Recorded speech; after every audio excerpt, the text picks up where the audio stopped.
பொதுவாக ஒரு நாள் சுபதினமாக இருக்கணும் அப்படின்னு ஆசைப்படுறோம்.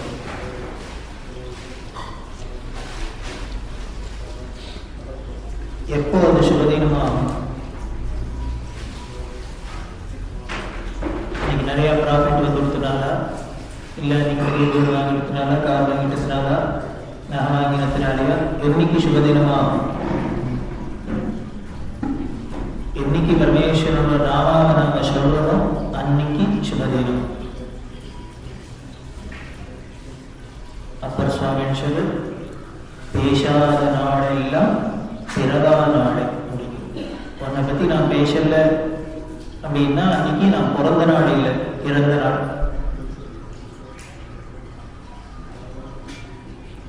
நாமாவை சொல்லணும், பகவன் நாமா.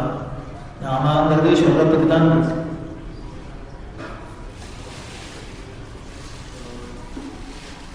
இதுக்கு ஒன்றும் பெரிய காரியம் இல்லை, சாமகிரிகள் வேணுங்கிறது இல்லை. இந்த சாமான் வேணும், அந்த சாமான் வேணும், இப்படி வேணும், அப்படி வேணுங்கிறது இல்லை. இந்த நாமாவை சொல்றதுக்கு உண்டான சாமான் என்னவோ அது ஆல்ரெடி பகவான் நமக்கு அனுகிரகம் பண்ணி இருக்கு, நாக்கு கொடுத்துருக்க. எத்தனையோ ஜீவராசிகளுக்கு நாக்கு இருக்கு, நம்மளை விட நீளமான நாக்கு உள்ள ஜீவராசிகள்லாம் இருக்கு. ஆனால் அதால பேச முடியாத ஒரு நிலைமைகள். நாமா இருந்தும் அதை சொல்லக்கூடிய பேசக்கூடிய திறனும் இந்த மனுஷ ஜென்மாவுக்கு கொடுத்துருக்கு.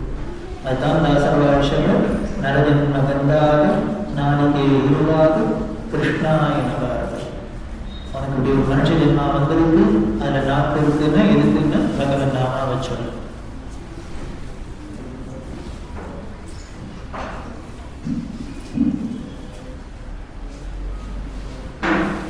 இப்படி பகவான நாமாவை சொல்றனாலே சுபதினம் அப்படிங்கும்.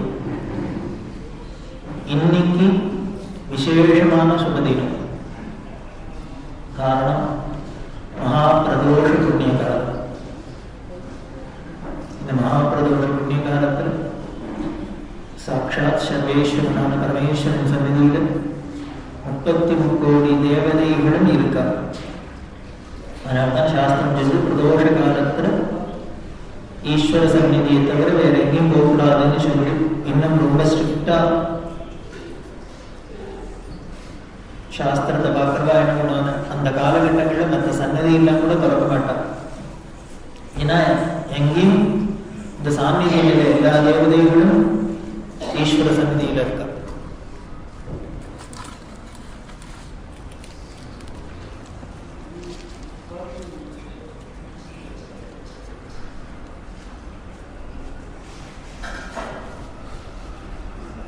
அந்த சுபதினம் மகாபிரதோஷம். அதுக்கு மேல இந்த பிரதோஷத்துக்கு இந்த சுபதினத்துக்கு இன்னும் மகிமையை சேர்க்கிறாப்புல நாளைக்கு சிவராத்திரி.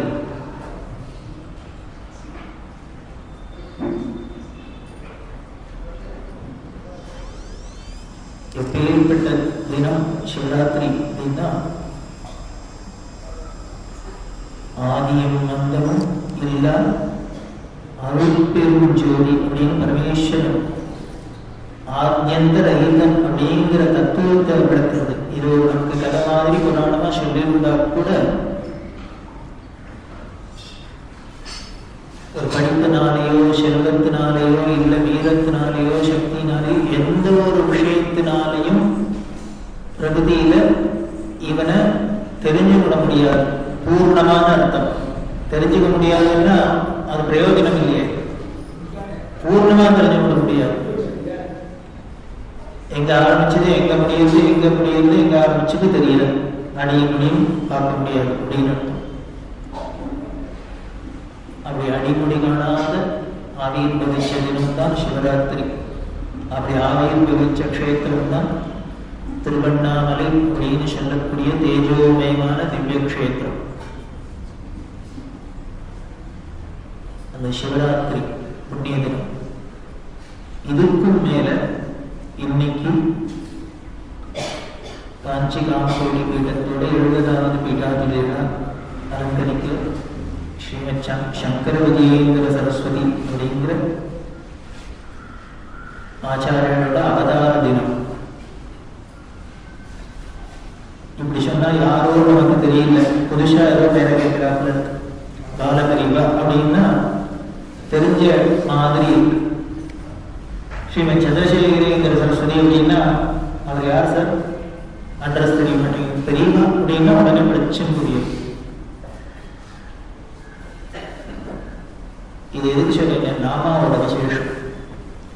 கோண கோண கோவிந்தா அப்படின்பா. அதாவது பகவானுக்கு குருவுக்கு நாம என்ன விதமா நாமகரணம் பண்ணினா கூட அதுவே மதுரமா இருக்கு, அதுவே அழகா இருக்கு, அதுவே சொல்ல சொல்ல ஆனந்தத்தை தராப்புல இருக்கு.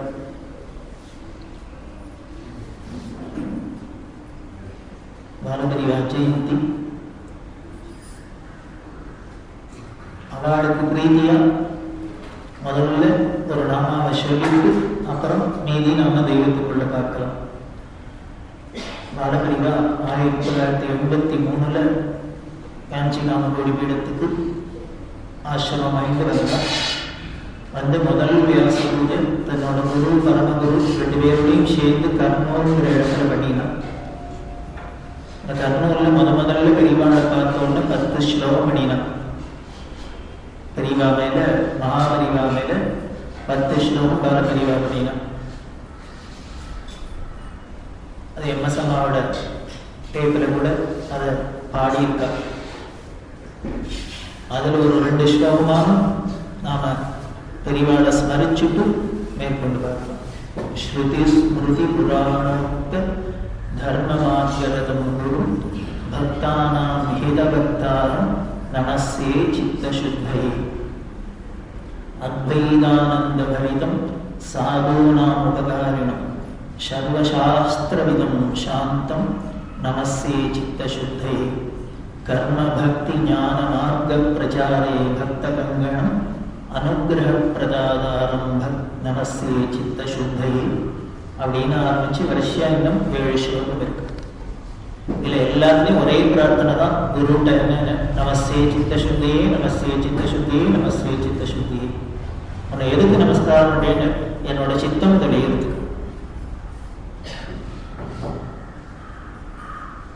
என் சித்தம் தெளியட்டும், என் சித்தம் தெளியட்டும். அதுல சொல்ற ஸ்ருதி ஸ்மிருதி புராணோக்த தர்மமார்க்கம், அதாவது வேதம் சாஸ்திரம் புராணம் இதிகாசம் இதெல்லாம் எதை ரொம்ப உயர்வா சொன்ன ஒரு வழியோ தர்ம மார்க்கமோ அதுல எங்க எல்லாரையும் அழிச்சுன்னு போற வரையில அர்த்தம். பகவானுக்கு பார்த்த சாரதி அப்படின்னு சாரதி சாரதின்னு யாராலும் டிரைவரா இருக்க ஆசைப்படுவாடும்.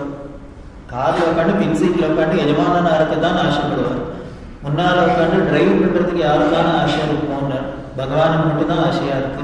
காரணம் என்னன்னா அவர் ஒருத்தர் தான் டிரைவ் பண்ண முடியும், ஓட்ட முடியும். இது பார்த்தனுக்கு மட்டும் சாரதியா இல்லை, நம்ம அத்தனை பேருக்குமே சாரதி தான்.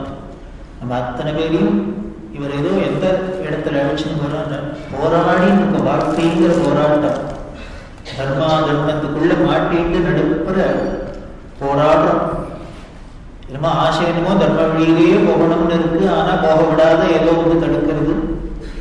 இப்படின்னா ஒரு போராட்டத்துக்கு நடுப்புற நாம ஜெயிக்க வேண்டும். அது எப்படி முடியும் அப்படின்னு அவர் முன்னால உட்கார்ந்து ஓட்டிட்டு போயிட்டாருன்னா அவர் டிரைவ் பண்ணிட்டு போய் நம்ம பின் சீட்ல சௌக்கியமா கண்ணை மூடிட்டு தூங்கிட்டு போகலாம். போனோம்னா ஊர் போய் சேர்ந்துடும்.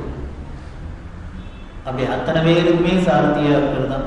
அதுதான் இங்க சொல்றாங்க, ஸ்ருதி ஸ்மிருதி புராணோக்த தர்ம மார்க்க ரதம் குரு பக்தானாம் ஹித பக்தானாம் நமஸ்யே சித்தசுத்தி.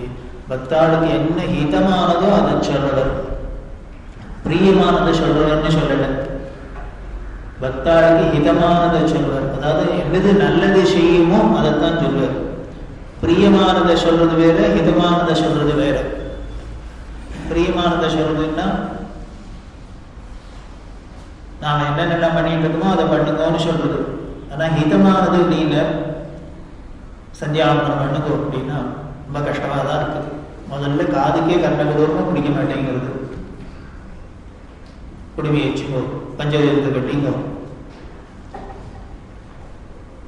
ஏகாதசி விரதம் எடுங்கோ, அத்தை பண்ணுங்கோ, இத்தை பண்ணுங்கோன்னா ரொம்ப ஆசையாக இருக்கு, கேட்காது. இதே ஒரு சீரியலை பாருங்க, சினிமா பாருங்க, டிராமா பாருங்க, அத்தை பண்ணுங்கோ, இத்தை பண்ணுங்க, காப்பியை குடிங்கோ சொன்னா நல்லா இருக்கு. இது பிரியமானது, ஆனா ஹிதமானது. இவர் பக்தானாம் ஹிதபக்தாரம், பக்தாளுக்கு எது நல்லதை பண்ணுமோ அதைத்தான் சொல்லுது.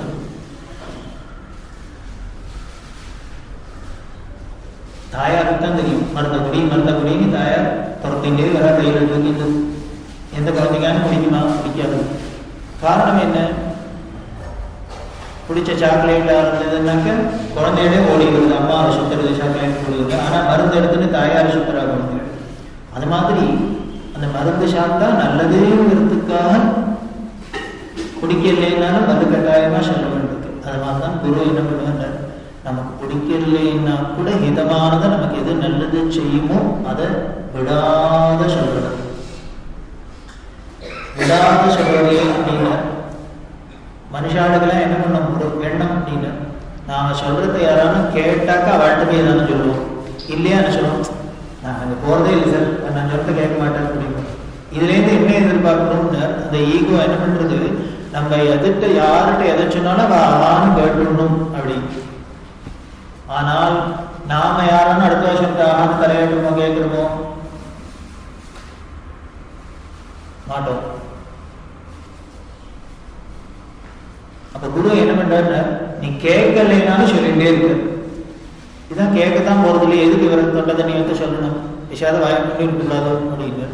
இல்லை, கேட்க வேண்டியது நம்மளோட கடமை, சொல்ல வேண்டியது அவரோட கடமை. இப்போ கேட்கலங்கிறதுக்காக அவர் சொல்றதை நிறுத்திட்டாருன்னா அவரோட கடமையிலேருந்து அவர் தப்பிடவரா, டியூட்டியிலேருந்து தவறினவரா.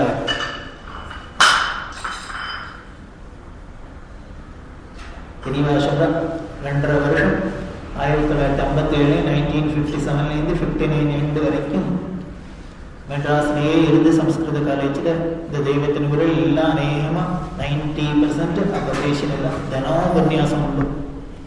எத்தனை நேரம் ஆனாலும் ராத்திரி உபன்யாசம் உண்டு. கடைசியாக பெரியவா கிளம்பி ஊரை விட்டு வரப்போறா. அன்னைக்கு ஒரு ஃபேர்வெல் நடந்தது. அதில் பெரிய ராஜாதி பெரிய பிரமுகர்கள், அரசியல் தலைவர்கள், அவாவா எல்லாரும் வந்து கூடியிருக்கா. மேடையில் பெரியவாடு இருந்தா. அதில் இந்த பிரமுகர்கள்லாம் சொன்னா, இப்படி 2 வருஷம் ஓடினது தெரியல, பெரியவா இன்னைக்கு வந்தாப்புல இருக்கு இப்படி சொல்லியிருக்கா. எந்த ஊருக்கும் கிடைக்காத பாக்கியமா அநேகமா பெரியவா ரொம்ப நாள் ஸ்டே பண்ணினது தன்னோட கேம்ப்ல அங்கதான் மெட்ராஸ்ல. அது மட்டும் இல்லை, ஒரு நாள் தவறாத இத்தனை விஷயங்கள் சொல்லியிருக்கா. எவ்வளவோ அபூர்வமான விஷயங்கள்லாம் தெரிஞ்சுட்டோம். அதில் சாஸ்திரத்தில் சிக்கலான விஷயங்கள்லாம் கூட தெரிஞ்சுட்டோம். ஆனால் ஒன்றும் இப்போ தெரிஞ்சுட்டது அப்புறம் தெரியுது, அதெல்லாம் பண்ண முடியாதுன்னு தெரியுது.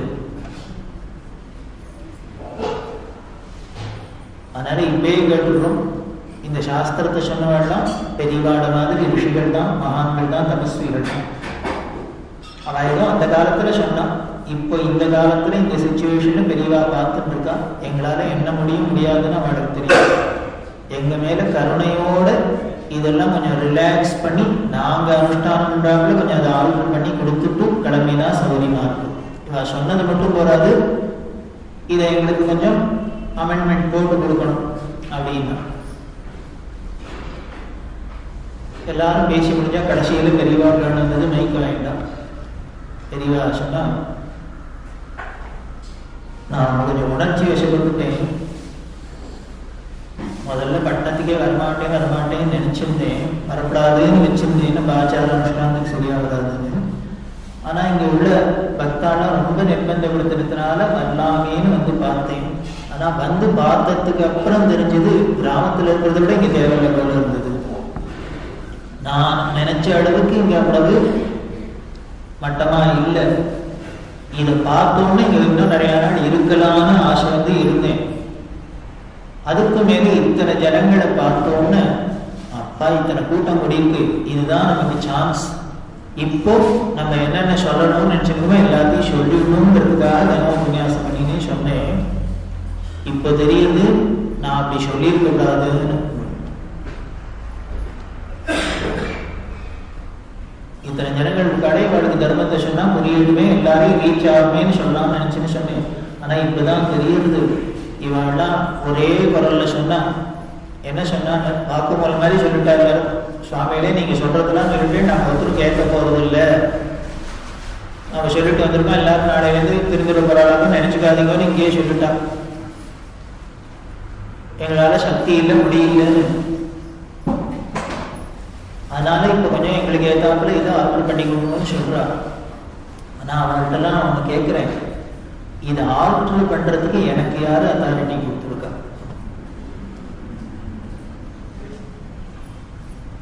யாரான எனக்கு இது சொல்லியிருக்காடா? சுவாமியிலே உங்க சிஷ்யாலாம் கேட்டாட்டா நீங்க இதெல்லாம் கொஞ்சம் அமெண்ட் பண்ணி கொடுக்கும், ஆல்டர்னேட் பண்ணி கொடுக்கணும் ஏதாவது சொல்லியிருக்காடா? இல்லை. ஏன் இல்லைன்னு, இது சனாதன மதம். ஒரு மதத்துக்குள்ளேயே இந்த இந்து மதத்துக்கு எல்லாத்துலேயும் ரொம்ப வேடிக்கையான வித்தியாசமான மதம். எல்லாத்தையும் விட காரணம் என்னன்னு, இதுக்கு முதல்ல தலைவனே இல்லாத மதம். தலைவனே இல்லைன்னா இப்ப என்ன, எல்லாருமே தொண்டர்கள் தான். இங்க தலைவன் திறந்தா தானே போட்டியாளர் போறது, நான் உட்கார்றேன் நீங்க உட்கார்றேன்னு. அதனால தலைவனே கிடையாது, எல்லாரும் தொண்டர்கள் தான். சனாதன மதம். அதனால இங்க தலைவன் யாரும் கிளைமும் பண்ணிக்க முடியாது, தலைவனும் கிடையாது. அப்படி தலைவன் இருந்தாதானே அவர் தன்னோட சிஷ்யாளுக்காக அதுக்கு ஏற்றாப்புல ஆர்டர் பண்ணலாம். அதுக்கு பண்ற வயசும் கிடையாது ஒருத்தருக்கு. இன்னைக்கு நான் என்னோட சிஷ்யாட்டா கேட்கிறான்னு 4 சாஸ்திரத்துல ஆர்டர் பண்ண ஆரம்பிச்சுன்னா, நாளைக்கு இன்னொரு சுவாமி எழுதுவார், அவா சிஷ்யா நாளை கேட்பா, அதை ஆர்டர் பண்ணுவேன். அதுக்கு அடுத்த நாள் இன்னொரு சுவாமி எழுதுவார், அவா. இப்படியே பண்ணியிருந்தா கடைசியில என்ன மிஞ்சும், சாஸ்திரம் ஒரிஜினல் மிஞ்சாது, ஆல்டரேஷன் தான் இருக்கும். நம்மளோட கான்ஸ்டியூஷன் மாதிரி ஆகும் ஒரு நாளைக்கு.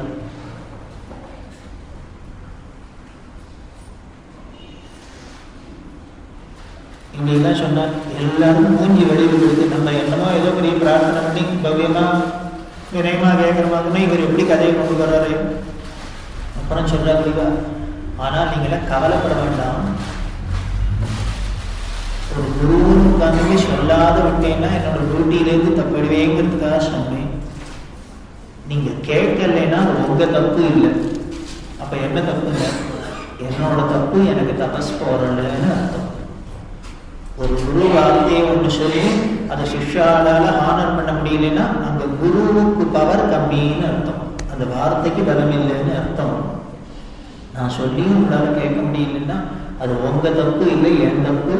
அதனால உங்கள்ட்டெல்லாம் பிரார்த்தனை பண்ணிக்கிறேன், இனிமே நான் ஏதாவது சொன்னேன்னா அதை நீங்கள்லாம் உடனே கேட்க முடியுமான ஒரு சக்தி எனக்கு வர முடியுமா, தபோபலம் வர முடியுமா, நீங்கள்லாம் அந்த நோனம் சந்திரமௌலீஸ்வரத்தை பிரார்த்தனை பண்ணீங்கன்னா இறங்கிட்டாங்க.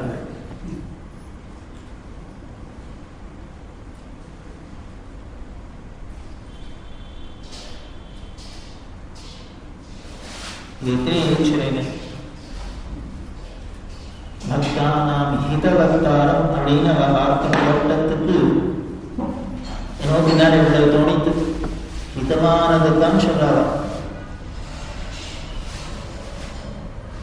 நமக்கு கேட்கறதுக்கு நமக்கு பிராப்தம் இருக்கணும், அவ்வளவுதான்.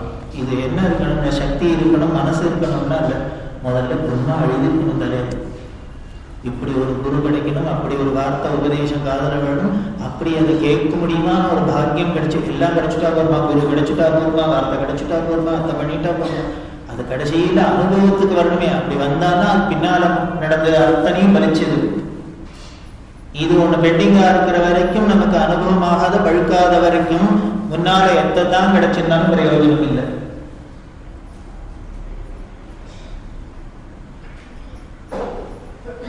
சரி, அந்த பிராப்தம் நமக்கு வரத்துக்கு என்ன பண்ணுங்க, ஒன்றும் பண்ண வேண்டாம். அவளோட நாமாவை எப்போதும் ஸ்மரிச்சுட்டே இருந்தா போதும், நாமாவை சொல்லிட்டே இருந்தா போதும். நேற்றுக்கு பார்த்தோம், பூஜை பண்ணுங்க அப்படின்னு சொன்னார். 64 விதமான உபச்சார பூஜையான பண்ணுங்கோ, ஷோடசோபச்சார பூஜையான பண்ணுங்கோ, இல்ல பஞ்சோபச்சார பூஜையான பண்ணுங்கோ. அந்த பஞ்சோபச்சார பூஜையை கூட பண்ண முடியலன்னா என்ன பண்ணலாங்க, நாம பண்ற கர்மாவே டியூட்டியே ஈஸ்வரார்ப்பணமா பூஜைன்னு பண்ணுவோம். அதாவது அதுல போய் பலன்லயே குறியா இருக்காத, ஆசையா இல்லாத ஒரு சர்வீஸா பண்றது, கர்மாவையே பூஜையா பண்ணுவோம். அதுக்கும் அடுத்தபடி நாமாவச்சனம், நாம சித்தாந்தம் பண்ணின பகவன் நாம போதேந்திரன் சொல்ற ஆனந்த ஸ்வரூபமான நித்யானந்த வஸ்துவான அந்த பரபிரம்மம் என்ன பண்ணிட்டு அப்படின்னா தன்னோட பக்தாள ஆனந்தப்படுத்துறதுக்காக வாழ்க்கை நேத்திரானந்தத்தை கொடுக்க, ஸ்ரோத்ரானந்தத்தை கொடுக்க, இன்னும் எல்லா ஆனந்தத்தையும் கொடுக்கறதுக்கு எல்லா விதத்திலையும் ஆனந்தத்தை கொடுக்க. எல்லா ஆனந்தம் கிடையாது, எல்லா விதத்திலையும் ஒரே ஆனந்தம் தான். அது பல விதங்கள்ல கொடுக்கறதுக்காக ஒரு ரூபத்தை தாங்கிட்டு வந்தது சகுணமா.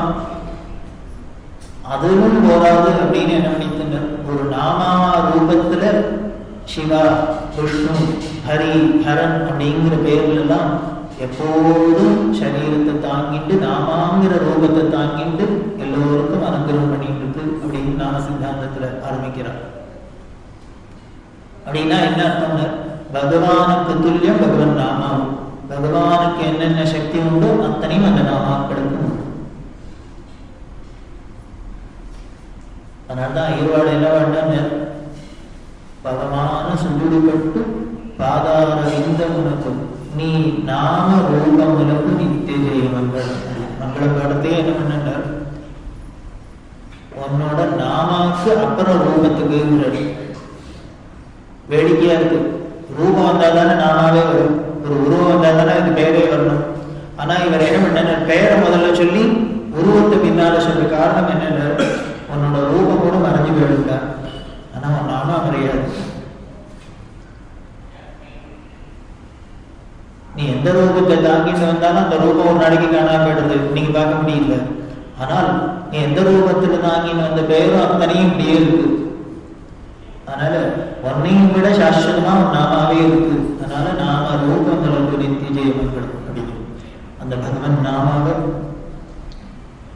எல்லோரும் சொல்லலாம்.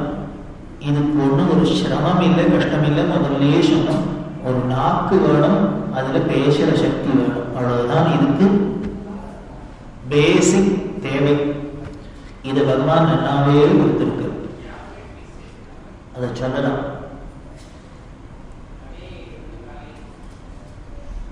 அந்த நாமாவை சொல்ல சொல்ல சொல்ல என்ன ஆயிடுது அப்படின்னு நமக்கு எந்த ஒரு கர்மானுஷ்டானத்திலையும் பார்த்தேன்னாலே நாமாவோட தான் ஆரம்பிக்கிறது. ஒன்றும் இல்லை, எந்த ஒரு கர்மாவா இருந்தாலும் எந்த ஒரு காரியமா இருந்தாலும் ஆச்சமனம் பண்ணும் அப்படின்னா வெறுமன ஒரு தண்ணி எடுத்து வாயில ஊத்திக்கோன்னு சொல்லக்கூடாதோ இல்லை. அச்சுதாய நமஹா, அனந்தாய நமஹா, கோவிந்தாய நமஹா. உடனே அங்கன்யாச கரன்யாசம் மாதிரி கேசவா, நாராயணா, மாதவா, கோவிந்தா, விஷ்ணு, அவ்வளவுதான் பஜனை ஆரம்பிச்சிருக்கு. இப்படி ஒரு நாளைக்கு ஒரு தரம் ஆச்சமனம் பண்றதையே எத்தனை எடுத்து, இந்த ஞாசத்துல 12 நாமா, இதுல 3 நாமா, 15 நாமா ஆச்சு. அச்சுதானந்தா, கோவிந்தா, அப்புறம் கேசவாதி 12 நாமா, 12 நாமா ஆச்சு. ஒரு தரம் ஆச்சமனம் பண்றதையே 12 தரம் 15 நாமா சொல்றோம்னா ஒரு நாளைக்கு எத்தனை தரம் ஆச்சமனம் பண்ணலாம்? பண்ண பண்ண பண்ண இன்ட்டு 15 இன்ட்டு 15 இன்ட்டு 15 நாம ஜபம்.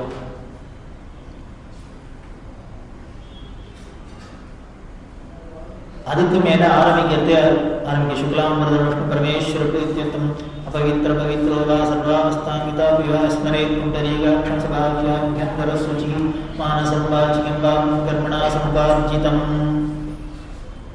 என்ன அர்த்தம்? ஏதோ மந்திரமா கிடுகிடுன்னு ஓடிட்டு இருக்கு.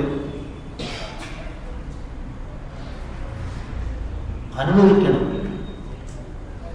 அப்படி அனுபவிக்க ஆரம்பிச்சுன்னு சொல்ல ஆரம்பிச்சிட்டோம்னா இதுல இருந்து அடுத்த ஸ்டெப்புக்கு போறதுக்கே கொஞ்சம் டைம் தான்.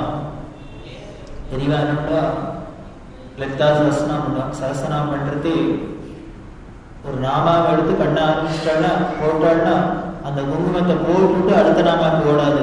நம்மள ஸ்ரீ மாத்திரை மகாரண்யா ஸ்ரீமத் சிம்மாசனம் சிதகிரி சம்பூதான தேவகார சத்தியம் இல்லை. மாத்திரை நமஹா அப்படின்னா அப்படியே பெத்த தாயாரை பார்த்தா என்ன ஆனந்தம் இருக்கும் பிரியமான குழந்தைக்கு, அப்படி ஒரு பாவம். இப்படி ஒவ்வொரு நாமாவையும் அனுபவிச்சு அனுபவிச்சுதான் பண்ணணும். அது மாதிரிதான் இங்கேயும் அபவித்ரா பவித்ரோவான், பவித்திரம் இல்லாதவெல்லாம் கூட பவித்திரமா ஆயிடுவன். சார் நான் ஒன்றுத்துக்கு லாயக்கு இல்லை சார், மட்டமான ஜென்மா சார். அப்படியா? அப்பதான் முதல்ல இங்க வா. அபவித்ரா பவித்ரோவான், அப்படி பவித்திரம் இல்லாதவனையும் பரம பவித்திரமாக்கிடும்.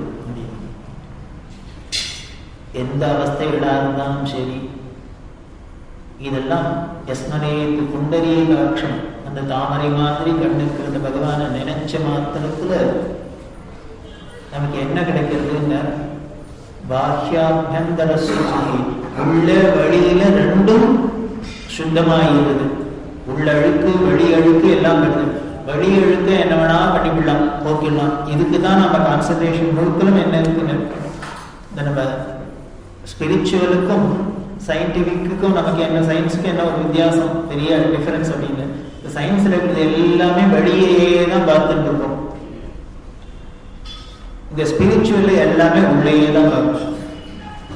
ஸ்நானம் பண்ணணும் அப்படின்னா நமக்கு இந்த ஸ்நானம்ங்கிறது ஒரு பெரிய கர்மாவா சொல்லி, ஒரு அனுஷ்டானமா சொல்லி, ஒரு பவித்திரமா சொல்லி இருக்கு. பின்னால தெய்வத்தின் பொருளை பார்க்க போறோம். ஒரு தீர்த்தம் அப்படிங்கிறோம். இந்த தீர்த்தம்னா நம்ம ஏதோ ஒரு ஜடவஸ்து மாதிரி நினைச்சுட்டு இருக்கோம். ஆனா அதுல ஒரு சேதனம் இருக்கு.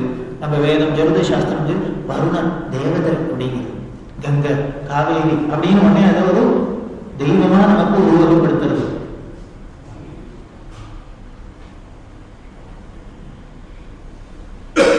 அது என்ன பண்றதுன்னு, வெளியழுக்க மட்டும் போக்கல்ல, இதுக்கும் மேலே இந்த வெளியில அழுக்கிற அழுக்குக்கெல்லாம் காரணமாக இந்த வெளி அழுக்குனாலே இந்த சரீரமே வெளி அழுக்கு தானே. இந்த ஒரு சரீரம் வந்ததுனால தானே அப்புறம் அதுல வேர்வை வந்தது, அழுக்கு வந்தது, அது வந்தது, இது வந்து இத்தனை கஷ்டங்கள்லாம் வருது. சோ இது அத்தனைக்கும் அழுக்குக்கும் மூலமா இருக்கிறது இந்த சரீரம். இந்த சரீரத்துக்கு மூலமா இருக்கிறது பாபம்ங்கிற பெரிய அழுக்கு தோஷம். அப்ப என்ன பண்ணுங்க, இந்த வெளி அழுக்க போக்குறதே உள்ளழுக்க முதல்ல போக்கிக்கணும். திருப்பி இந்த அழுக்கு சேராத இருக்கணும்னா முதல்ல உள்ளுக்குள்ளவே மூலத்துல போய் கைய வைக்கணும். அது இல்லாத வெறுமனை வெளியிலேயே அங்கிட்டே விட்டுட்டே இருந்தோம்னால் அழுக்கு திருப்பி திருப்பி சேர்ந்துட்டே இருக்கும். 24 மணி நேரம் கழுவுறதுதான் வேலையா இருக்கும்.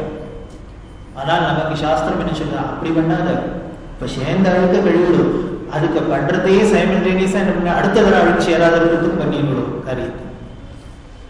பாஹ்ய அபியந்தர சுச்சி, உள்ளுக்குள்ள வெளியில ரெண்டையும் நமக்கு சுத்தப்படுத்துறது. அந்த உள்ளழுக்கெல்லாம் வருது, வெளியழுக்கெல்லாம் வருது. இந்த மனசா வாச்சா கர்மனா சமுபார்ஜிதம், மனசுனால வாக்குனால கர்மத்தினால. அதாவது மனசுல எண்ணம், இந்த எண்ணம் தான் முதல்ல ஒரு தாட் மனசுக்குள்ள வருது. இந்த தாட்டு தான் வெளியில ஒரு வார்த்தையா போறது. இந்த வார்த்தையா போனதுதான் ஒரு நடவடிக்கையா செயலா மாறுறது. மனசு வாக்கு காயம், இது திருக்கரணம் அப்படின்னு சொல்லுவாங்க. இப்ப என்ன பண்ணோம், இந்த திருக்கரண சுத்தின்னு சுத்தம் பண்றதையே நாம காய சுத்தியில மட்டும் இருக்கோம். அது இருந்தா போதாது, அதுக்கு முன்னால மூலமாயிருக்கிற வாக்கு சுத்தியும் வேணும், அதுக்கும் மூலமாயிருக்கிற மனசுலையும் சுத்தம் இருக்கணும், எண்ணத்திலையும் சுத்தம் இருக்கணும். இந்த எண்ணத்துல சுத்தம் இருந்தா வாக்கு சுத்தமா இருக்கும், வாக்கு சுத்தமா இருந்தா காரியம் சுத்தமாகிடும். அவ்வளவுதான். இப்படி இருந்திருக்கனாலே அழிந்து சேராது, பொல்யூஷன் ஃப்ரீ. இந்த மனசு வாக்கு காயம் மூணுத்திலையும் பண்ணின அசுத்திகள் எல்லாம் போக்குறதுக்கு மனசா வாச்சா கர்மனா சமுபார்ஜிதம். ஆத்திரிகம்னா சேர்த்துக்கிறது, சேர்க்கிறமே. பேங்க்ல டெபாசிட் பண்றாங்க, நிறைய சேர்த்து வச்சுக்கிறோம். இந்த கர்மனா சமுபார்ஜிதம் இது அத்தனையும் என்ன பண்ணணும்னு பார்ப்போம். வியபோஹதி, தொலைச்சுடும், தொலைஞ்சு அப்படியே இடம் இருக்கிற இடம் தெரியாது. என்ன பண்ணினா ஸ்ரீராம ஸ்மரணேவ, ராமான்னு 2 அக்ஷரத்தை சொன்ன மாத்திரத்துல இந்த திருக்கரணத்தினாலையும் பண்ணின சேத்துல அழுக்க அத்தனையும் வியபோஹதி அப்படியே படுது. இதோட விட வேண்டியதானே. நம்ம ரிஷிகள்கிட்ட தான் ஒரு ஸ்பெஷாலிட்டி. என்ன பண்ணுவாங்க, ஸ்ரீராமஸ்மரணேனிவே விபோகதி அப்படின்ட்டு உடனே அடுத்த சங்கல்பத்துக்கு போக வேண்டியதானே. இல்லை, நசம்சயா, சந்தேகப்படாது. காரணம் என்னன்னா, இவருக்கே தெரியாது இவர் மனசுனால எவ்வளவு பெரிய பாவம் பண்ணியிருக்கார், வாக்குனால எவ்வளவு பண்ணியிருக்க, காரியத்தினால அதை விட எவ்வளவு பண்ணியிருக்கேன்னு. இத்தனை பண்ணி சேர்த்தத்தை இந்த 2 எழுத்து போக்கிடுமான்னு இவருக்கே ஒரு டவுட் வந்துடலாம். இந்த 2 எழுத்தெல்லாம் போக்கக்கூடிய இடத்துல நான் ஒன்னும் சிம்பிளா பண்ணிடலையே, ரொம்ப பரிசானா பண்ணியிருக்கேன், அது போயிடுமான்னு ஒரு சந்தேகம் வந்துருமோ இல்லையோ. அந்த சந்தேகம் வந்துடக்கூடாதேங்கிறதுக்காக தான் என்ன பண்ண, உடனே கேரண்டி எல்லாம் சொல்றாள் இல்லையோ, காமிக்கிறாள். இந்த மிக்சியா, நான் கேரண்டி அப்படிங்கிறாள், இது ஓடாது.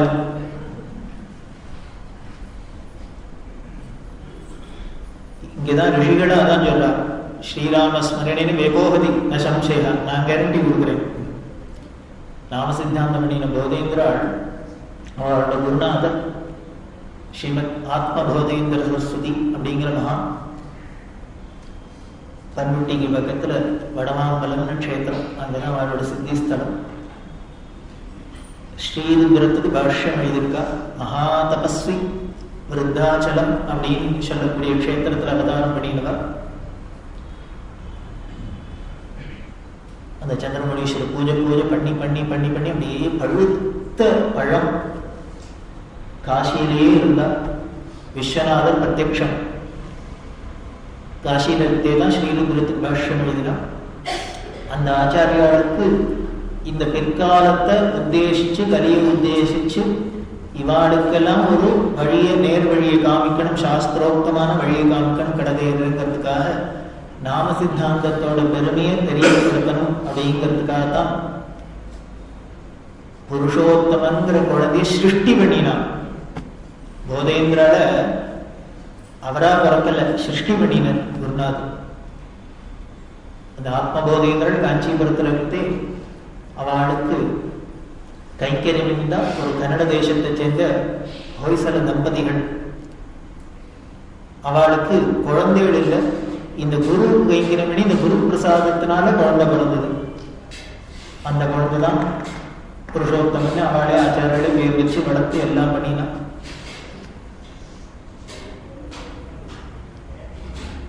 இந்த குழந்தைக்கு இணையா இன்னொரு குழந்தை வந்து 2 பேருக்கும் இவா பேர் வச்சு நாமகரணம் பண்ணி வளர்த்து எல்லாம் பண்ணிட்டு வந்தா. அப்புறம் காசிக்கு போயிட்டா. அப்புறம் காசிக்கு தான் போய் அது போதைகள் சத்திரம் அப்படி போகுது.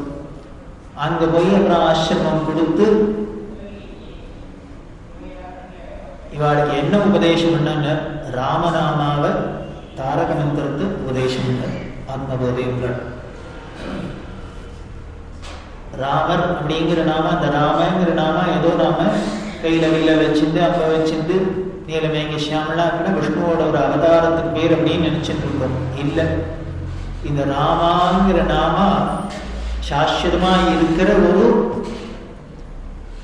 ராமருக்கு, இந்த தசரத ராமருக்கு முன்னாலே இருந்த பேர் தான் ராமான்னு இருந்த பேரை தான் வசிஷ்டர் எடுத்து இவருக்கு வைக்கிறாரே வெளிய, இவருக்காக கண்டுபிடிச்ச பேர் இல்லை. முன்னாலேருந்தே இருக்கிற பேர். யார் பிரம்மேஸ்வர ராமாயணி சபலாட்சுல பேரு, ராமாயணி பிரம்மமுனக்கு பேரு அப்படிங்கிற తెలిసి ராம சிந்தன கருணாம செய்யவே மனசா. ராமான பிரம்மத்துக்கு பேரு. காரணம் இதுக்கு முன்னாலே இருந்துங்கிறதுக்கு சாட்சி என்ன, அதே அவதாரத்திலே பார்த்தா தெரியும். பரசுராமருங்கிறோம், பலராமருங்கிறோம். பல பரசுலாம் அப்புறம் காரணம் சேர்ந்துதான் அவளுக்கு பேரே ராமன் தான். அதனால அவதாரத்திலே தசாவதாரத்திலே 3 ராமன். 3வது ராமன் தான் இந்த தசரத ராமன். அந்த தாரக நாமத்தை இது பிரம்ம பரபிரம்மஸ்வரூபம். இதை உபதேசம் பண்ணினா இதோட பெருமையெல்லாம் உனக்கு தெரியும். நாம சித்தாந்தம் பண்றதுக்கு உனக்கு முக்கியமான விஷயம் இருக்கு. ஜெகநாத கஷேத்திரத்துக்கு போ, புரியில புரிய ஜெகநாதத்துக்கு போ. அங்க லக்ஷ்மிதரங்கிற கவி நாம சித்தாந்த கௌமுதி அப்படின்னு நான் பண்ணி வச்சிருக்கா. சாஸ்திர சம்மதம் தான், வேத சாஸ்திர சம்மதம் தான் அப்படின்னு நாமத்தை சொல்லி கடதை எல்லாம் வந்து நாம சித்தாந்தம் பண்ணி வச்சிருக்கா. இதை வச்சு நீ பிரச்சாரம் பண்ணி நாம சித்தாந்தம் பண்ணின்னு உபதேசம் பண்ணி அனுப்புற. இவா ஜெகநாத கஷேத்திரத்துக்கு வர எப்படி இருந்திருக்கான்னு ஒரு சரித்திரத்தெல்லாம் பார்த்தா நம்ம கதையா கேட்டு போறமே வெளிய அங்கங்க ரொம்ப சட்டிலா கவனிக்க வேண்டிய பாயிண்ட்ஸ் எல்லாம் இருக்கு. அதில் பார்த்தா ஒரு பீடாதிபதியா அடுத்தது தனக்கு வாரிசா 59வது பீடாதிபதியா காமகௌடிக்கு நியமனம் பண்ணியிருக்கார். அப்படி இருக்கிற ஒரு பீடாதிபதி எப்படி ஜெகநாதபுரிக்கு போனான்னு ஒத்தாளா போயிருக்கார். இந்த சங்கராச்சாரியா அது இதுங்கிறதுக்கு எந்த ஒரு ஆடம்பரமும் இல்லாத இவர் ஜெகநாதபுரிக்கு வந்தது கூட அந்த ஊர் ஜனங்களுக்கு பெருசா தெரியல. யாரோ எத்தனையோ சன்னியாசிவரா இல்லை எதுவும் ஒருத்தர் போயிட்டு இருக்காருன்னு நினைச்சிட்டு இருக்கான். அப்படி சுவடு தெரியாத வந்திருக்கு. ஒரு விட்டு நேரப்படுத்தினார். அப்பதான் நடந்தது அதிசயம். அந்த சரித்திரத்தில் சுருக்கமா சொல்ல, இந்த நாமத்தோட மகிமை நசம்சயகான்னு போட்டாலே பதம் அதுக்கு தெரியணுமே, அது நமக்கு புரியணுமே, அதுக்காக சொல்லு. அப்படிங்கிறதே லக்ஷ்மிதரோட அந்த கிராமத்துல அந்த காலத்துல துருக்கர்களோட ஆதிக்கெல்லாம் ரொம்ப இருந்து என்னென்னலாம் அட்டகாசம் நடந்திருக்கு நமக்கு ஹிஸ்டரி எடுத்து பார்த்தா தெரியும். ஸ்திரீகளெல்லாம் அபகரிச்சுட்டு போறது, அவளெல்லாம் மானபங்கப்படுத்துறது, அதுவும் குலஸ்திரீகளா பார்த்து ஆச்சார அனுஷ்டானத்தோட குலஸ்திரீகளா இருக்கிறவாள்லாம் அழிச்சுட்டு போய் மானபங்கப்படுத்துறது, இப்படிலாம் ஏகப்பட்ட அமக்கெல்லாம் நடந்த காலம் அது. அங்க தமிழ்நாட்டிலேருந்து ஒரு தம்பதிகள் ரொம்ப ஆச்சார அனுஷ்டானோட காசி யாத்திரைக்கு போறாங்க, கங்கா ஸ்நானம் பண்ணணும்னு. போற வழியில மத்திய பிரதேசத்துல அந்த பத்னிய துருக்கர்கள்லாம் அபகரிச்சுட்டு போயிடுறாங்க. அவளை அழிச்சுட்டு போய் மானபங்கப்படுத்தி எல்லாம் பண்ணிட்டு அவள்கிட்டேருந்து தப்பிச்சுண்டா போறோம்னு அந்த அம்மா தப்பிச்சுன்னு விடுறா. பார்த்துட்டு என்ன பண்றா, இப்படி நம்மளோட பதிவிரதம் போயிடுத்தே நம்ம இப்படி வீணா போயிட்டுமே, அதனால நமக்கு இனிமேல் இருக்கிறதுல பிரயோஜனம் இல்லை, அப்பேற்பட்ட பவித்திரமான அந்த புருஷனோட போய் வாழறதுக்கு நமக்கு யோகியது இல்லை, அதனால பிராணனை தியாகம் பண்ணிப்போம் அப்படின்ட்டு நம்ம கங்கையில போய் பிராணனை தியாகம் பண்ணிக்கலான்ட்டு போய் கங்கையில விழறதுக்கு போறா. இந்த பத்னியை பறி கொடுத்தார் இல்லையா, இந்த பிராமணன் என்ன பண்ணார், ஒரு அக்னி சாட்சியா கல்யாணம் பண்ணிட்டு உன்னை கடைசி வரைக்கும் காப்பாற்றுவேன்னு சொல்லிவிட்டு கடைசியில ஒரு எதிரிட்டேன்னு உன்னை காப்பாற்ற முடியாத நான் கோட்டை விட்டுட்டேன், அதனால என்னோட சாஸ்திரத்துல நான் என்ன சத்திய பிரமாணம் சொல்லி பண்ணி அக்னி சாட்சியா அவங்க கை பிடிச்சோன்னா என்ன கடமையிலேருந்து தப்பிட்டேன்னா இந்த பாபம் வந்துட்டு, அதனால இன்னுமே நான் இருக்க லாயக்கு இல்லை, என்னோட பிராணனை விட்டுலான்ட்டு இவரும் காசிக்கு போறோம். வேற ஒண்ணும் இல்லை, கங்கையில போய் பிராணனை விட்டாக்க ஏதோ நமக்கு சத்கதிங்கிற ஒரு நம்பிக்கையில அவங்க போனா. இப்படி 2 பேரும் கங்கையில விழான்னு காசிக்கு போறதே பார்த்துட்டாங்க. எங்கேயோ பார்த்தாப்புல இருக்க இந்த மாமாவை, எங்கேயோ பார்த்தாப்புல இருக்க இந்த மாமியை பார்த்தா 2 பேரும் மீட் பண்ணி முடியுமா. இதான் ஈஸ்வர சங்கல்பம்ங்கிறது. அழுதா ஒருத்தர் பார்த்தோன்னா பிராண விடத்துக்கு மனசு இல்லை, என்ன பண்ணுறதுன்னு தெரியல. உடனே பக்கத்துல இருந்து வித்வான்கள் எல்லாம் கேட்டாங்க, நாங்க வரிகளோட கதையெல்லாம் சொல்லி நாங்க திருப்பி வாழணும்னு ஆசையா இருக்கே, என்ன பண்றது, நாங்க இப்படி 2 பேருமே அனாச்சாரமா போயிட்டுமே என்ன பண்றது. அப்பதான் யோசனை, இதுக்கெல்லாம் பரிகாரம் இருக்கு, நீ ஜெகநாத கஷேத்திரத்துக்கு அங்க லட்சுமிதரன் இருக்கிற அவர்கிட்ட போய் கேடு, அவர் என்ன வழி சொன்னாரோ அதுபடி பண்ணு, பிராயச்சித்தம் பண்ணு, சரியா போயிடும். அதை கேட்கறதுக்கு வேற 2 பேர் வந்திருக்கா. ராத்திரியில வந்து கதவை அடிச்சா அந்த லட்சுமிதர வீட்டு கவிய அவர் புள்ள வந்து கதவை திறந்தார். வாசல்ல திண்ணையில போதேந்திரன் உட்கார்ந்துட்டு இருக்கார். அந்த ஊருக்கு வந்திருக்கா, நாளைக்கு தான் தேடி கண்டுபிடிச்சு வேலை வீட்டுக்கு போய் இன்ட்ரோடக்ஷன் நடக்க போகுது. கதையை சொன்னோன்னு நாங்க இப்படி பதிதியா போயிட்டோம், எங்களுக்கு என்ன பிரயோஜனம், அப்படியா நாளைக்கு இங்க சந்தன் தலாப்னு குளம் இருக்கு, அந்த குளத்துக்கு போகும்போது எல்லாரும் ஸ்நானத்துக்கு வந்து எல்லா இதற்கும் உங்களோட பாவத்தை உறக்க சொல்லி ராமா ராமா ராமான்னு 3 தரம் சொல்லிட்டு ஸ்நானம் பண்ணிட்டு ஏந்திருங்கோ, உங்களோட பாவம்லாம் போய் எடுத்து நீங்க போய் கொடுத்தனம் எல்லாம் பழைய விட்டு. அவளுக்கு ஒரே சந்தோஷம். ஏன்னோ பிராயச்சித்தனா ஏதோ 1000 ரூபாய் செலவழி 5000 ரூபாய்க்கு ஹோமம் பண்ணேன்னு தானே சொல்ல போறாரு அப்படின்னா ஒண்ணும் இல்லை, ஒரு முழுக்கு போடும் நாம சொல்லுன்னு விட்டுட்டாரு. 2 பேரும் வந்தா. இது கேட்ட போதேந்திரனுக்கு ஆச்சு, சுவாமி குருநாதரோட ஆக்ஞை பாரு, எப்படி நீ அங்க போனா நீ போய் நீ காரியம் பண்றதுக்கு முன்னால அதுவே எல்லாம் சீன் எல்லாம் கிரியேட் பண்ணி வச்சுடுது. திரும்பி பார்த்தா இங்க ஒரு யதீஸ்வரர் உட்கார்ந்து. அப்புறம் தெரிஞ்சுட்டா யாரும் என்னன்னு.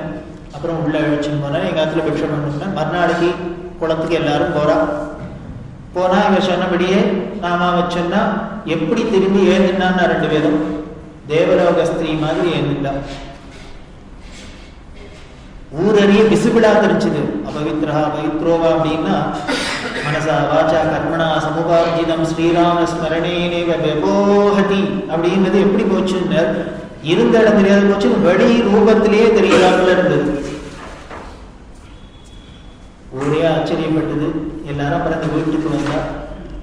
பார்த்து அந்த போதைங்கிறதுக்கு ரொம்ப ஆச்சரியமா இருந்தது. அங்க பார்த்தா இந்த லக்ஷ்மிதரோட சம்சாரம் இருக்கா, அவரோட புள்ளதானே சொல்லிட்டு இந்த லக்ஷ்மிதரர் காலமாயிட்டாருன்னு தெரிஞ்சு அந்த அம்மாட்ட வந்து பார்த்துட்டு சொன்னேன், உன் பிள்ளை இப்படி ஒரு அதிசயம் பண்ணிட்டு நீ வந்து பார்க்க வேண்டாமா, ஒரே குடி பார்த்துட்டு. அதுக்கு அந்த அம்மா சொன்னான், அவன் என்ன அதிசயத்தை பண்ணினான் அப்படின்னு அவனுக்கே தெரியல என்னன்னு. அவனே 2 கட்டானா இருக்கான், அவன் என்ன அதிசயம் பண்ணிக்கணும். இவர் தூக்கி எறிவிட்டது என்ன, உலகமே இவர் பிராயச்சித்தை சொல்லி பவித்திரமாயிட்டான்னா இவர் ஒன்றும் தெரியலன்னு அம்மா சொன்னாள். அதுக்கு அந்த அம்மா சொன்னா, அவன் என்ன சொன்னான், அவ மணின்னு பாகத்துக்கு 3 தடவை ராமராமாவை சொல்லி ஸ்நானம் பண்ண சொன்னானே, முழுக்கு போட சொன்னானே அப்படின்னு. ஆமா அப்படின்னு இவனுக்கு ராமநாமாவோட பிரபாவம் தெரிஞ்சுன்னா 3 தடவை சொல்லுவேன்னா என்ன, இவனுக்கே ராமநாமா மேல நம்பிக்கையில அவரோட பிரபாவம் தெரியல. ராமநாமாவை 3 தடவை சொல்ற அளவுக்கு யாரால பாவம் பண்ண முடியுமா இந்த உலகத்துல? அவளோட பாவம் இருக்கான்னு எங்கேனும் 3 ராமநாமா போக்குற அளவுக்கு பாவம் ஒத்துறாலையும் பண்ணவே முடியாது. இவ சர்வசாதாரணமா ஏதோ ஒரு சின்ன தப்பு நடந்திருக்கு, இதுக்கு போய் 3 தடவை ராமநாமா சொல்லுன்னு ஓவர் டோஸ் கொடுத்துட்டாராம் மருந்த. அதனால பார்த்தா கோதேந்திரன் இனிமே இதுக்கு மேல நாம பிரபாவத்துக்கு நமக்கு ஒண்ணும் வேண்டவே வேண்டாம், போரும். ஈஸ்வரே ஸ்ரீராம ஸ்மரணேனேவ வியபோஹதி ந சம்சய. சந்தேகப்படாத இந்த டாக்டர் கொடுத்த மருந்து வேலை செய்யுமோ செய்யாதோன்னு நினைச்சுட்டே அந்த பயத்திலேயே பீதியிலேயே போட்டுட்டே இருந்தோம்னா எத்தனை மருந்து சாப்பிட்டாலும் வேலை செய்யாது. எங்க doctor first class doctor sir, அப்படி ஒரு மாத்திரை கொடுத்தாருன்னா ஓடி போயிடும் அப்படின்னு நினைச்சோம்னா அவர் என்ன பண்ணினாலும் அந்த நம்பிக்கை தான் முக்கியம். காஞ்சிபுரத்துல ஜோசியர்னு காமாட்சி கோவில் பக்கத்துல இருந்தார். அவரை ஜோசியர்னே சொல்ற வழக்கம். இந்த நாட்டு வைத்தியம் எல்லாமே பண்ணுவார். அதுல கொஞ்சம் பிரசித்தமா இருந்தார். பெரியவா தேனம் பார்த்துட்டு இருந்தார். ஒரு சௌரியமான ஒரு பக்தா. அந்த அம்மாவுக்கு கேன்சர் வந்துடுத்து. கேன்சர் இருந்தா இந்த டாக்டர்கிட்ட காமிச்சு அந்த டாக்டர்கிட்ட இந்த வைத்தியம் பண்ணி அந்த வைத்தியம் பண்ணி என்னெல்லாமோ பண்ணி பார்த்தா ஒன்றும் சரியா வரல. கடைசியா பெரியவாள்கிட்ட வந்தா. எப்பொழுதுமே ஈஸ்வரன் எப்போ போவோம்னு நம்மளால நம்ம சாமர்த்தியம் சமத்தெல்லாம் ஒன்றுக்கு லாயக்கில்லை, யூஸ்லெஸ்ன்னு தெரியணும், கன்ஃபார்ம் ஆகணும். பெரியவாள்கிட்ட வந்தா இது மாதிரி 2 பேரும் அழுதா. ரொம்ப மனத்துக்கு நிறையா செய்யக்கூடிய பரம பக்தா ஆச்சார அனுஷ்டானம் உள்ளதா. என்ன பண்ண பெரியவா மனசு வச்சா தீரும்னு அவர் சொன்ன, நீ டாக்டர்லாம் காமிச்சிட்டேங்கிற, அப்புறம் நான் என்ன பண்ணுவேன்? டாக்டர்கிட்ட தான் காமிச்சிருக்கோம். பவரோக வைத்திய விதினா இது இந்த உடம்புக்கு வந்த வியாதியெல்லாம் பார்க்கறது இல்லை, உடம்புங்கிற வியாதியே வராத பண்றவங்க. பெரியவாதான் கிருபை பண்ணணும், அனுகிரகம். உடனே பெரியவா சொன்ன, நீ எல்லா டாக்டரையும் பார்த்துட்டேன்னு நீ ஒண்ணு பண்ணு, எனக்கு இதுக்கெல்லாம் என்ன பண்ணணும்னு தெரியாது. இந்த காமாட்சி கோவில்கிட்ட வைத்தியர்னு ஒருத்தர் இருக்கார். அவர் நல்ல மருந்து கொடுத்தாருன்னா கைராசிக்காரர், நல்ல வைத்தியம் பண்ணுவார். நீ அவர்கிட்ட போய் இதுக்கு என்ன வைத்தியம்னு போயிட்டு வைத்தியம் பண்ணிக்கணும். இவன் காரை போட்டுனா உடனே பெரியவாளே ரெஃபர் பண்ற ஒரு டாக்டர் இங்க ஏதோ காஞ்சிபுரத்துல இருக்காரு போல இருக்கே அப்படின்ட்டு உடனே வந்தா வைத்தியர் வீடு எது இதுன்னு தேடின்னு பார்த்தா பரம அழுக்கா சாதாரண ஒரு வீடு. அதுல இவர் மத்தியானம் சாப்பிட்டு படுத்துன்னு தூங்கிட்டு இருக்க வைத்தியர். வாசல்ல காரோட வந்து எழுப்பினான். உள்ள வாங்கன்னு எதுன்னு சொன்னேன். பெரியவா அனுப்பிச்சா தேனை பார்க்க வந்தோம். பெரியவா அனுப்பிச்சா உங்களை பார்த்துட்டு என்ன எதுக்கு என்கிட்ட என்ன அனுப்பிச்சாங்க. உடனே அவர் சொன்ன, இவளுக்கு இது மாதிரி கேன்சர், இவளுக்கு ஏதோ உங்கள்கிட்ட நீங்க வைத்தியம் என்ன பண்ண வேண்டாம். பெரியவா அனுப்பிச்சா. அவர் பயந்து போயிட்டு, ஐயோ நான் ஏதோ ஒரு ஆளுக்கு ஏதோ சொல்றேன் இந்த உடம்பே எனக்கு தெரிஞ்ச நான் கை வைத்திய நாட்டு இன்னும் பெரிய வியாதின்னு சொல்லி இதெல்லாம் எனக்கு என்னன்னு கூட தெரியாது. அவ என்னன்னா எனக்கு தெரியாது, பெரியவா உங்களை தான் பார்க்க சொல்லியிருக்கா. நீங்க கொடுக்கலன்னா நான் அந்த ஆத்த விட்டு போக மாட்டேன்னு 2 பேரும் கீழே உட்காந்துட்டேன். இவர் பார்த்து ஷாப்பு தூங்குறவனுக்கு இப்படி ஒரு சோதனை கொடுத்தேன்.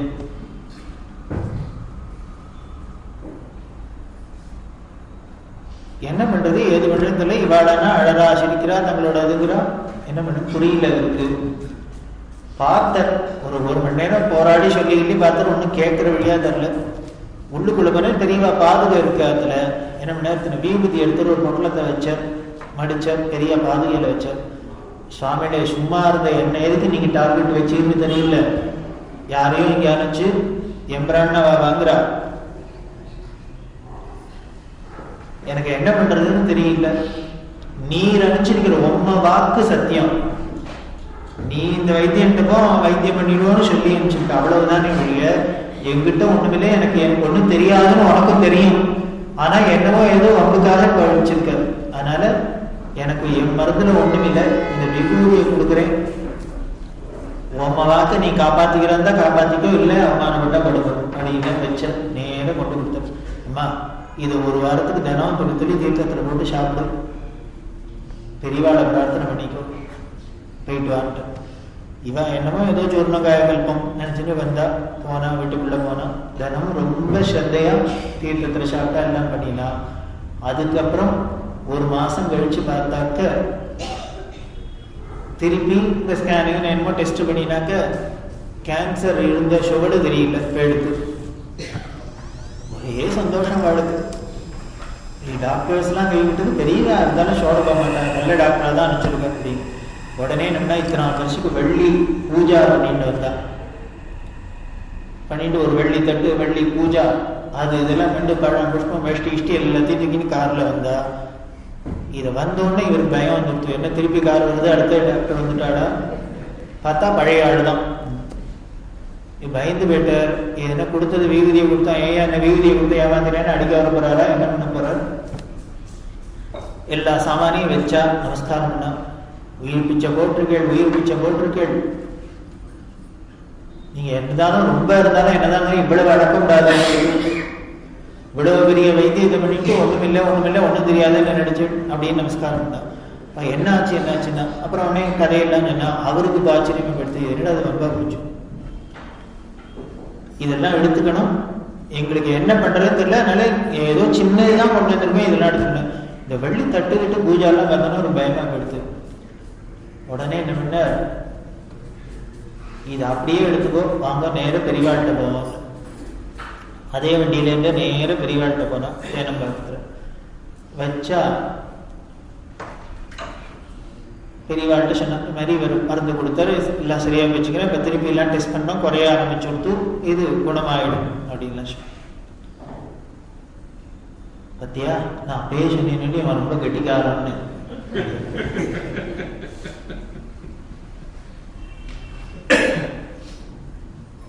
இது சொன்னோன்னா அவ சொன்னா, இல்ல நாங்க ஏதோ சின்னதா ஆசைக்கு இதை கொண்டு வந்து கொடுத்தா வாங்கிக்க மாட்டேங்கிற பயப்படுற பெரியவாதான். உடனே பெரிய அவன் அப்படிதான் சொல்லுவான், நீ கொண்டு அவாத்துல வச்சுட்டு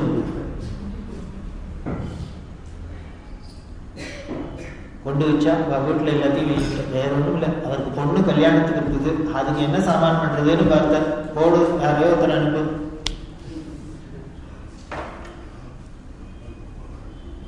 அந்த வைத்தியர் பின்னால சொல்லு, ஒண்ணும் பண்ணல, நான் பெரியவாழ்கிட்ட வந்து எங்கிட்ட அழுதா சிரிச்சா, என்ன நிர்பந்தப்படுத்தினா என்ன பண்ணதில்ல, ஒரு விபூதியை தான் மடிச்சு கொடுத்தேன், ஆனா அது என்னமோ சரியா போயிட்டு குருவி உட்கார பணம்பழம் விழுந்த கதையே ஆயிடுத்து. எனக்கு இதுக்கு எனக்கு சம்பந்தமே இல்லை, எனக்கு எதுக்கு வெள்ளி பார்த்தோம்னு தெரியல, ஆனா பெரியவா அப்படி படுத்துறான்னு அதெல்லாம். அவன் அப்படிதான் ரொம்ப சிம்பிளா சொல்லிப்பான், அவன் ரொம்ப கெட்டிக்கார போயிட்டு வானா 2 பேரையும் அனுப்பிச்சுட்டான். இதுல என்ன விஷயம் அப்படின்னா, வெறும் விபூதி வந்து வேலை செஞ்சுப்பா, உடனே லாஜிக்கலா நம்ம புத்தியை வச்சுட்டு திக் பண்ணணும். ஏன் செய்ய முடியாது? ஞான சம்பந்தர் சொல்ற, மந்திரமாவது நீர், வானவர் மேலது நீர், சுந்தரமாவது நீர், துரிக்கப்படுவது நீர், வேதத்தில் உள்ளது நீர், வெந்துயர் தீர்ப்பது நீர், போதம் தருவது நீர், முக்தி தருவது நீர், முனிவர் அணிவது. முக்தியே தரும்னாக்க பக்தி தருவது நீர், பறவை இனியது நீர், என்னென்ன சென்று வருவாய்மை பங்கன் ஆலவாயான் திருநீர். இந்த மீனாட்சி சுந்தரேஸ்வரனோட திருநீர் எப்பேற்பட்டதுன்னு இத்தனை சொல்ற மகிமையை பாடுற அப்படின்னா, பாடினவர் என்ன சாதாரண குழந்தையா இந்த ஞான சம்பந்தர் மிகைப்படுத்தி அதான் பொய்யா சொல்லுவார். அப்பேற்பட்ட திருநீரை தான் கொடுத்திருக்க. இந்த நம்பிக்கை என்னமோ வைத்தியர் கொடுத்திருக்க, பெரியவா சொல்லியிருக்காங்கிற நம்பிக்கையில விபூதியை சாப்பிட்டாலும் இவாளுக்கு குணமாயிருந்தாலும். இது எதுக்கு சொல்ல வந்தேன் அப்படின்னு, இந்த நம்பிக்கை தான் முக்கியம். இந்த நம்பிக்கையோட எத்த பண்ணினாலும் பண்ற மேட்டர்லயே ஒரு விஷயமும் இல்லை, பாவத்துலதான். இப்படி பூஜை பண்றோம்னா இந்த பூஜை எதிரால பலிக்கிறதுன்னா அந்த பாவத்துலதான் பலிக்கிறது இல்லையா? அந்த உள்ளுக்குள்ள இருக்கிறது என்ன? ஒரு மெட்டல், ஒரு கல்லு, இதுதானே சாமான் தானே.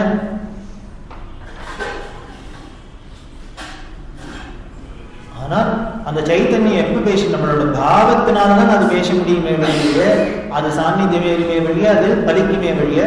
நம்மளோட எண்ணத்துல குறை இருந்ததுன்னா நம்ம என்னதான் பெரிய வஸ்துவை வச்சிருந்தாலும், சக்தியான சாமான வச்சிருந்தாலும் அங்க ஒரு வேல்யூவும் கிடையாது, ஒரு பலனும் கிடையாது. ஒண்ணுமே இல்லாத சாமானா இருந்தா கூட நம்ம பாவம் வசந்ததா இருந்துன்னா அது பலிச்சிடும்.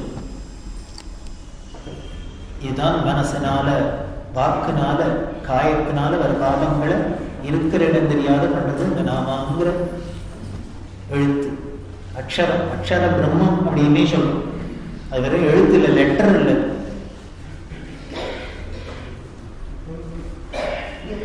அது ரொம்ப முக்கியம். இந்த சொன்னம் இல்லையா, அந்த பாபத்துல என்ன பண்ண, மனசா வாச்சா கர்மத்தினால செய்யற காரியத்தினால அவன் தேடுதான். முதல்ல என்ன பண்ணிடுறது, மனசுல எண்ணத்திலேயே பாப எண்ணம் வந்துருச்சுன்னா பாபகாரியம், வாக்கா வருது, பாபகாரியமா வருது.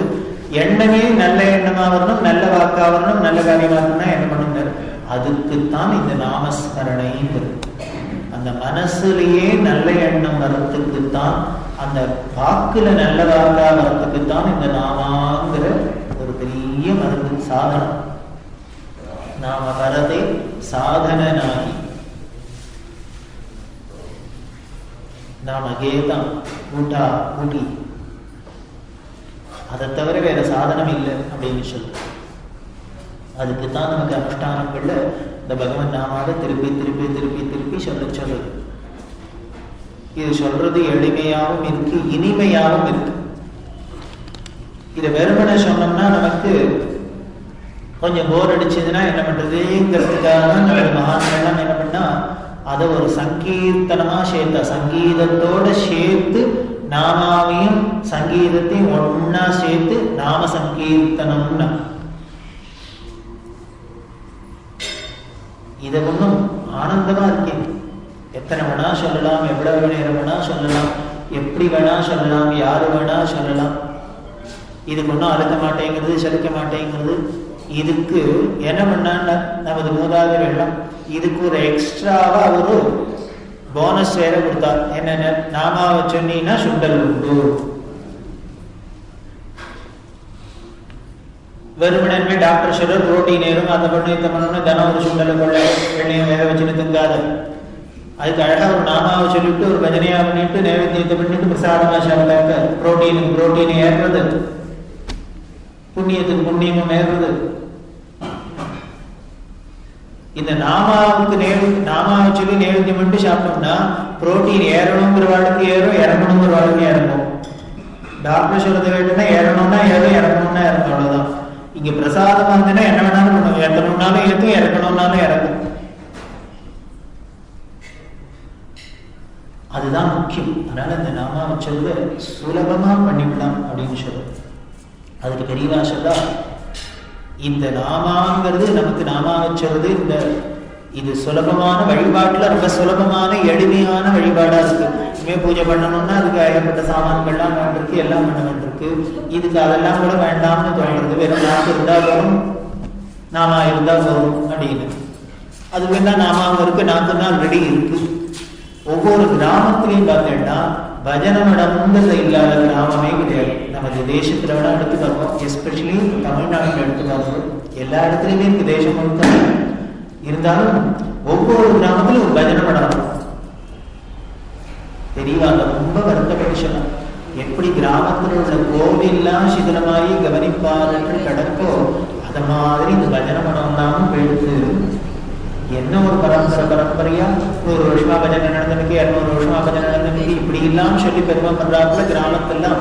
இந்த பஜனை மடத்துக்கெல்லாம் சொத்தெல்லாம் இருக்கு, அதுக்குன்னு தனியாக இருக்கு, வாசல் இருக்கு, நிலம் இருக்கு, இந்த காரியங்கள் நடக்கணும்.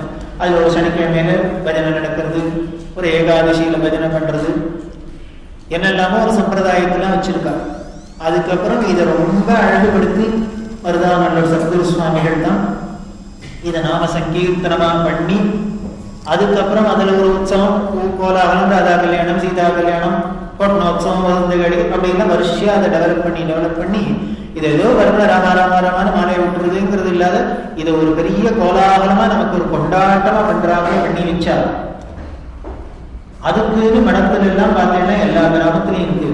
இப்போ நமக்கு இந்த கிராமத்துல இருக்கிற பஜனை மடம்லாம் திருப்பி நாமகோஷம் எழும்புறதோ அன்னைக்குதான் தேசத்துல சுபீட்சம் இருக்கும். இதை ரெண்டையும் கவனிக்கணுங்கிற அவாவா சொந்த கிராமத்துல இருக்கிற அந்த பஜனை மடத்தை ரிவைவ் பண்றதுக்கு எல்லாரும் அவசியம் பாடுபடணும். அதே மாதிரி அந்த கிராமத்தில் உள்ள கோவில்ல நித்தியம் வடக்கு ஏற்றணும், சுவாமிக்கு 2 கால பூஜையான நடக்கணும், இந்த சுவாமி வஸ்திரம் எல்லாம் நீட்டா இருக்கணும். நாம எப்படி வெளியில வாசல்ல போனோம் ஜம்முனா எப்படி படிச்சுன்னு போறோம் அது மாதிரி சுவாமிக்கு இருக்கணும், அம்பாளுக்கு இருக்கணுங்கிற ஒரு கரிசனம் நமக்கு வருது. அந்த கோவில் சுத்தமா இருக்கணும், அங்க புல்லு பூண்டு இருக்கக்கூடாது. உழவாத திருப்பணி அப்படின்னு அப்பர் சுவாமிகள் எப்படி இருக்கார், அவர் சிவாடியார்ல கையில அந்த உழவாத தோசை திருப்பி மாதிரி இருக்கு. அதை வச்சுருக்கிற என்னன்னு போற இடத்துல இங்கேயான சிவன் கோவில்ல கஷேத்திரத்துல புல்லு செடி எல்லாம் பண்ணி இருந்துன்னா அதை உடனே அதால எடுத்து கெல்லி போட்டு அந்த இடத்த சுத்தம் பண்றது. திருப்புகலூர் அப்படின்னு ஒரு க்ஷேத்திரம், அந்த திருப்புகலூர்ல தான் அப்பர் சுவாமிகள் முக்தி அடைஞ்ச க்ஷேத்திரம். அங்க போய் இருந்து இந்த உழவாறு பணி பண்ணிட்டு இருக்க புல்லெல்லாம் வெட்டிட்டு இருக்கார். சுவாமி என்ன பண்ணினார், இவரை டெஸ்ட் பண்றதுக்காக அந்த புல்லெல்லாம் மேய்க்கிறதே வந்து அடியில பார்த்தாக்க வைரமா இருக்கும், வைடூரியமா இருக்கும், மாணிக்கமா இருக்கும், கோமேதமா இருக்கும், மரகதமா இருக்கும், நவரத்னம் எல்லாம் இருந்தது. இவர் என்ன பண்ணார், அந்த புல்லுகள் எல்லாம் செதுக்கிட்டு எல்லாத்தையும் அந்த குப்பையை அப்படியே அள்ளி கொண்டு ஒரு மரத்துல கொண்டு போட்டு வெளியில போடுவாள் இல்லையா, அது மாதிரி எல்லாத்தையும் பண்ணி இப்படி கொண்டு இதையும் போட்டார். வைரம் வைரம் எல்லாத்தையும் கொண்டு போடுறார். ஆச்சரியமா வேடிக்கை. அந்த திருப்பூர் பெரிய க்ஷேத்திரம், திருக்கண்டபுரம்னு இருக்கு, அது பக்கத்துல இருக்கு. இந்த பக்கம் கண்டபுரம், இந்த பக்கம் திருப்பூர்.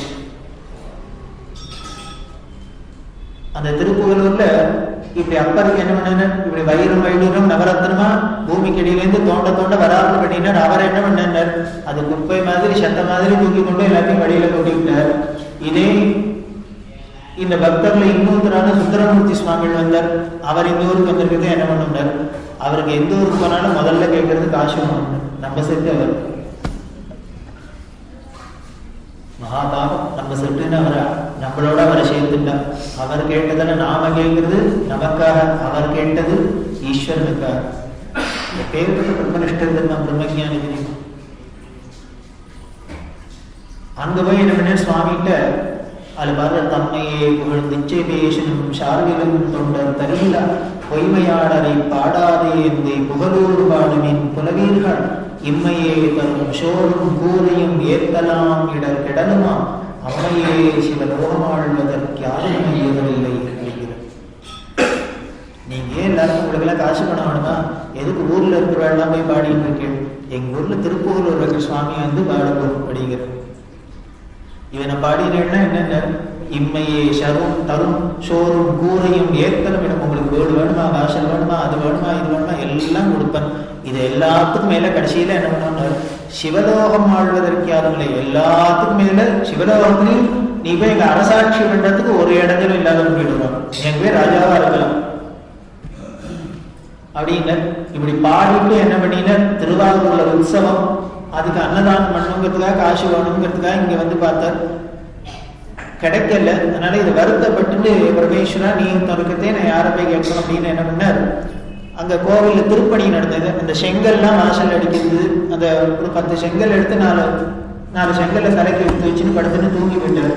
காத்தால என்னன்னு பார்த்தா தலைக்கு வச்சது சுத்தி இருக்க எல்லாம் செங்கல்ல பவுன்கள்லாம் இருக்கு. திருப்பூரூர்ல சுந்தரமூர்த்தி சுவாமிகளுக்கு கல்லுக்குள்ளே எல்லாத்தையும் பொண்ணா மாத்தினார். அவர் அப்படியே பேக் பண்ணிட்டு திருவாரூருக்கு தூக்கிட்டு போனார். இங்க அப்பர் சுவாமிகளுக்கு வைரம் வைடூரம் தோணிட்டு அவர் என்ன பண்ண தூக்கி எல்லாத்தையும் விட்டன்னு விட்டார். ரெண்டும் நடக்கிற இடம் தான். அதாவது இதுக்கு என்ன தாற்பயம், வேணும்னு ஆசைப்பட்டு போற வழக்கம் கிடைக்கும், அதுல ஒரு பிரமை இல்லாத ஞானம் வேணுங்கிற வழக்கம் கிடைக்கும், எது வேணா கிடைக்கும். அப்படி சுவாமி அப்பர் சுவாமி இப்படி தூக்கி போறதை பார்த்துட்டு தான் சுவாமியால தாங்கல, இப்படி ஒரு பிரச்சனை வைராக்கியம். ஏன்னா ஒரு குப்பை சட்டைக்கு கொடுக்குற வேலையை கூட கொடுக்க மாட்டேங்கன்னா வைரத்தையும் வைடூரத்தையும் மரகத்தையும் கோமேதத்தையும் பார்த்தாங்க. உடனே என்ன பண்ணாரு, ஓடி வந்து அப்படியே கட்டிண்டு கடிச்சு முழுங்கிட்டாராம் சுவாமி. அப்பரோட பக்தி எப்படின்னு பெரியவா சொல்ற. சதாராங்கிற இடத்துல இருந்து இந்த கதையை சொன்னார். அப்பர் சுவாமி டல்லம் கிருஷ்ணன் அப்படின்னு ஒரு பக்தர். அவர் வந்துட்டோன்னா என்னன்னா திருமுறை பாராயணம் பண்ணி, அவர் தேவாரத்தெல்லாம் ரொம்ப பாராயணம் ரொம்ப முடியாது. நீங்க வந்திருக்க இங்க ஒரு வாரம் இருக்கியாங்க இருக்கீங்க, திருமுறை பாராயணம் 12 திருமுறையும் பாராயணம் பண்ணத்தையே ஒவ்வொரு பாராயணமும் உடனே ஓடிடாது. அங்கங்க இது மாதிரி சுவாரஸ்யமா கதையெல்லாம் வரும். அதுல வந்துதான் ஒரு நாளைக்கு இந்த திருக்கோவில் தேவாரம் வரத்து அதுல சொல்றது சிங்கமா வந்தாராம். சிங்கம்னா பரமேஸ்வரன் நரசிம்ம அவதாரம் பண்ண விஷ்ணுன்னு நினைச்சு சொல்றோம். அதே மாதிரி பரமேஸ்வரன் அவதாரம் பண்ணியிருக்க இந்த திருப்பூர்ல சிங்கமா வந்து என்ன பண்ணாரு, அப்பர் சுவாமியில அப்படியே கடிச்சு தின்னுட்டாராம்.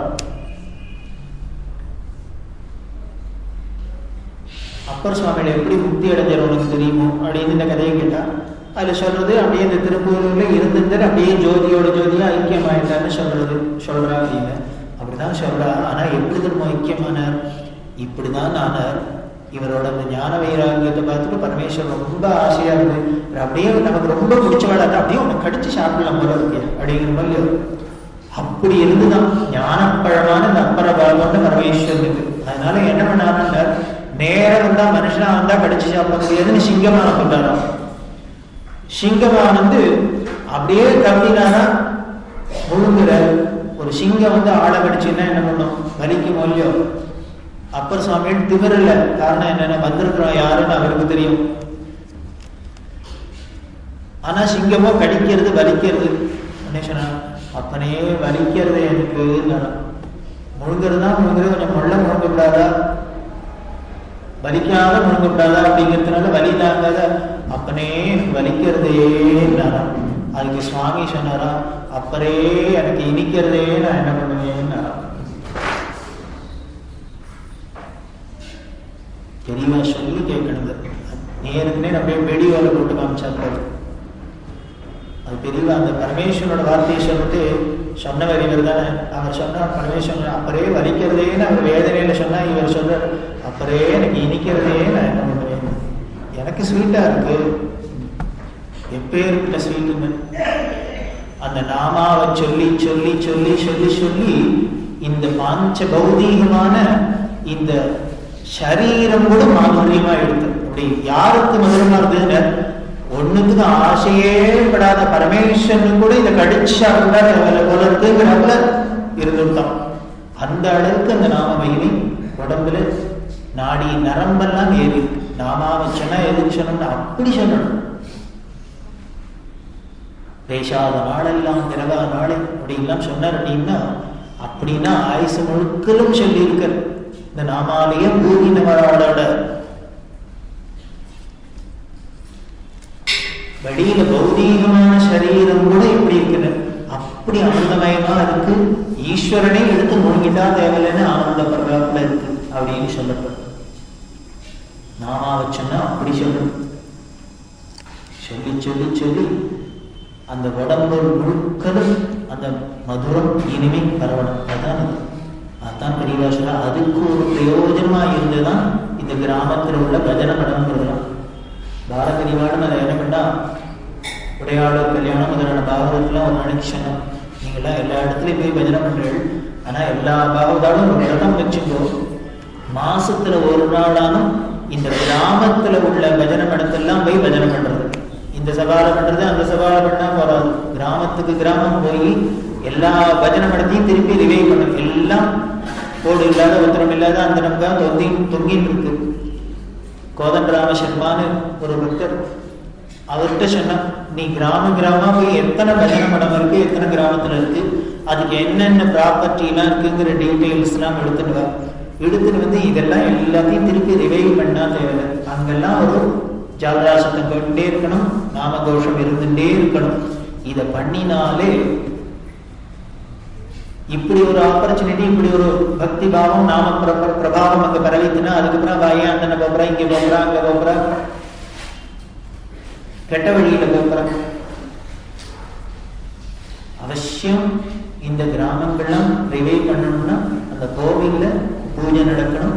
இந்த பஜனை மடத்துல அந்த நாம நாம சங்கீர்த்தனம் நடந்து. இது ரெண்டும் நடந்து விட்டாலே நமக்கு சுபீட்சம் தான், தேசம் குறைச்சிடும். அதுதான் சொல்றோம். அந்த நாமாலையும் வெறுமனை ஜபம் பண்றது அதுவே போதும். அதுக்கு மேல அந்த சங்கீதத்தோடு சேர்ந்து சங்கீர்த்தனமா பண்றது, அதுக்கு மேல என்ன பண்ண நகர சங்கீர்த்தனம்னு ஒண்ணு. மார்கழி மாசத்துல பார்த்தீங்கன்னா காலங்காத்தால பஜனை பண்ணிக்கிட்டே எல்லாரும் வர. என்ன ஒரு உயர்ந்த பாவம்! புதுக்கோட்டை பாவம் எல்லாருக்கும் தெரிஞ்சிருக்கும். புதுக்கோட்டை அண்ணான சொல்லக்கூடிய பிரம்மஸ்ரீ கோபாலகிருஷ்ண நாமாலேயே ஊரின சரீரம் அது லக்ஷ்மி நரசிம்மன் உபாசனாமூர்த்தி. எந்த ஒரு பிரதிப்பிரயோஜனத்தையும் தெரியாது. ஆத்திரையே உட்கார்ந்து நரசிம்ம ஜெயந்தி உற்சவம் பண்றது, பஜனை பண்றது எல்லாம் பண்ணியிருந்தார். பெரியவா தரிசனத்துக்கு வந்தா பெரியவா என்ன பண்ணிட்டு இருக்க அப்படின்னு அவர் சொன்ன, பஜனை பண்ணிட்டு இருக்கேன் அப்படின்னு. பஜனை பண்ணிட்டு இருக்கியா அப்படின்னு திடீர்னு கேட்கிறா. பஜனை பண்ணிட்டு இருக்கேன், என்ன பஜனை பண்ணிட்டு இருக்கியான்னாக்க என்ன அர்த்தம்? பஜனை பண்ணிட்டு இருக்கேன் அப்படின்னு. பஜனை பண்ணிட்டு இருக்காது, பஜனை பண்ணி திரி அப்படின்னா. அப்படின்னா என்ன? பஜனை பண்ணிட்டு ஒரு இடத்துல இருக்காத, எல்லா இடத்துலயும் போய் பஜனை பண்ணு. பஜனை பண்ணி திரின்னா அது வரைக்கும் அவர் புதுக்கோட்டையை தாண்டி வெளியிலேயே போனது கிடையாது. பாகவதர் புதுக்கோட்டை பாகவதர் தன்னோட வீட்டுல ஆத்மார்த்தமா பண்ற பஜனை தான். அதுக்கப்புறம் பெரியவாக்கி பஜனை பண்ணிட்டு ஒரு இடத்துல இருக்காது. இந்த ஆனந்தம் எல்லாருக்கும் கிடைக்கணும், எல்லாருக்கும் இந்த பாக்கியம் கிடைக்கணுங்கிறதுக்காக ஊர் ஊரா போன சொன்னதுக்கு அப்புறம் தான் அவர் வெளியிலேயே யாத்திரை பண்ண ஆரம்பிச்சு. அதுக்கப்புறம் என்ன பண்ண, தினம் இஞ்சூத்தி என்ன பண்ண, கிலோமீட்டர் கணக்குல போகும். பார்த்தவாளுக்கு தெரியும், காலில் செருப்பும் இல்லாத, அதுவும் புதுக்கோட்டை வெயில்லாம் கேட்கவே வேண்டாம். எல்லா இடத்துலையும் 100 டிகிரி அடிச்சுன்னா 200 டிகிரியா தெரியும். அப்படி ஒரு கந்தக பூமி. அதுல காலில் ஒண்ணும் இல்லாத வேகாத வெயில்ல தம்பூராமையை மாட்டிட்டு இந்த சொம்பையை மாட்டிட்டு வீதி வீதி வீதியா போறது பஜனை பண்றது. அப்படின்னா காரணம் என்ன? குருவாங்க பஜனை பண்ணிட்டு ஒரு இடத்துல இருக்காத தெரியும்னு சொல்லிட்டு. இது நாம சங்கீர்த்தனத்திலே நகர சங்கீர்த்தனமா இருக்கு. நகர சங்கீர்த்தனம் இதுக்கு காரணம் என்ன? இதோட தாத்பரியம் அப்படிங்க, அப்படி சொல்ல முடியாதவாளையும் பை ஃபோர்ஸ் கம்பல்ஷன்ல சொல்ல வைக்கிறது. சொல்ல வைக்கலைன்னா அட்லீஸ்ட் காதலியான ஒரு மூல்யம். காதல் விழுந்தா என்ன பண்ண போறோம் சார் அப்படின்னு ஆண்டாள் திருப்பாவையில சொல்றாரு. அது காதல பூந்தா சும்மா விட்டுருமா என்ன? உள்ள முழிந்து உள்ளுக்குள்ள போய் என்ன பண்ணிடணும், அது வேலை செய்ய ஆரம்பிச்சிடும். ராமானோ கிருஷ்ணானோ கோவிந்தானோ சிவசிவான்னு சொன்னா மாணிக்க வாசிகர் அதையெல்லாம் சொல்றா, ஆண்டாளே அதையும் தான் சொல்றாரு. மாணிக்க வாசிகர் ஆச்சரியப்பட்டார். என்ன இது உள்ளுக்குள்ள போய் கூட அவனுக்கு என்ன வேலை செய்யல? அப்படி என்ன நீங்க ஊமையோ செவிடோ அனந்தரோ என்ன பைத்தியமானி செவிடா காதுக்குள்ள அவனுக்கு போகலையா?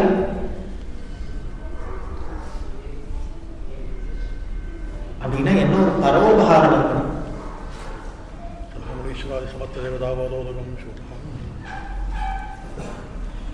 அப்படின்னா அந்த பரோபகாரத்தை காமிக்கிறோம். நாம மட்டும் பண்ணணும்.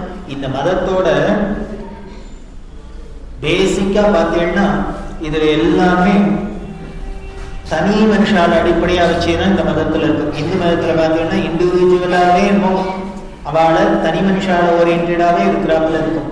ஆனா இந்த நாமங்கிறது பார்த்தேன்னா எல்லாருக்கும் சர்வ ஜனத்துக்கும், அதுலயே இன்னும் விரிஞ்சதுதான் அவளை வராதவாளுக்கும் தேடிந்து போய் கொண்டு போய் கொடுக்கிறது தான் இந்த நகர சங்கீர்த்தனம்ங்கிறது. இது ரொம்ப நல்ல பழக்கம். இந்த பழக்கம் தொடர்ந்து வரணும் அப்படின்னு தான் பெரியவாளுக்கு ஆசை. அதனால்தான் திருப்பாவை திருவம்பாவை மாநாடுன்னு திருடவலூர்ல பெரியவா ஆர்கனைஸ் பண்ணி இதை பிரச்சாரம் பண்ணினதெல்லாம் அப்பதான் ஆரம்பிச்சு பண்ணினான். இது ரெண்டும் ரொம்ப முக்கியமா அவசியம் நாம பண்ண வேண்டிய காரியம். இது நமது கடமை அப்படின்னே சொல்றோம். இந்த கடமையா இருக்கணும்.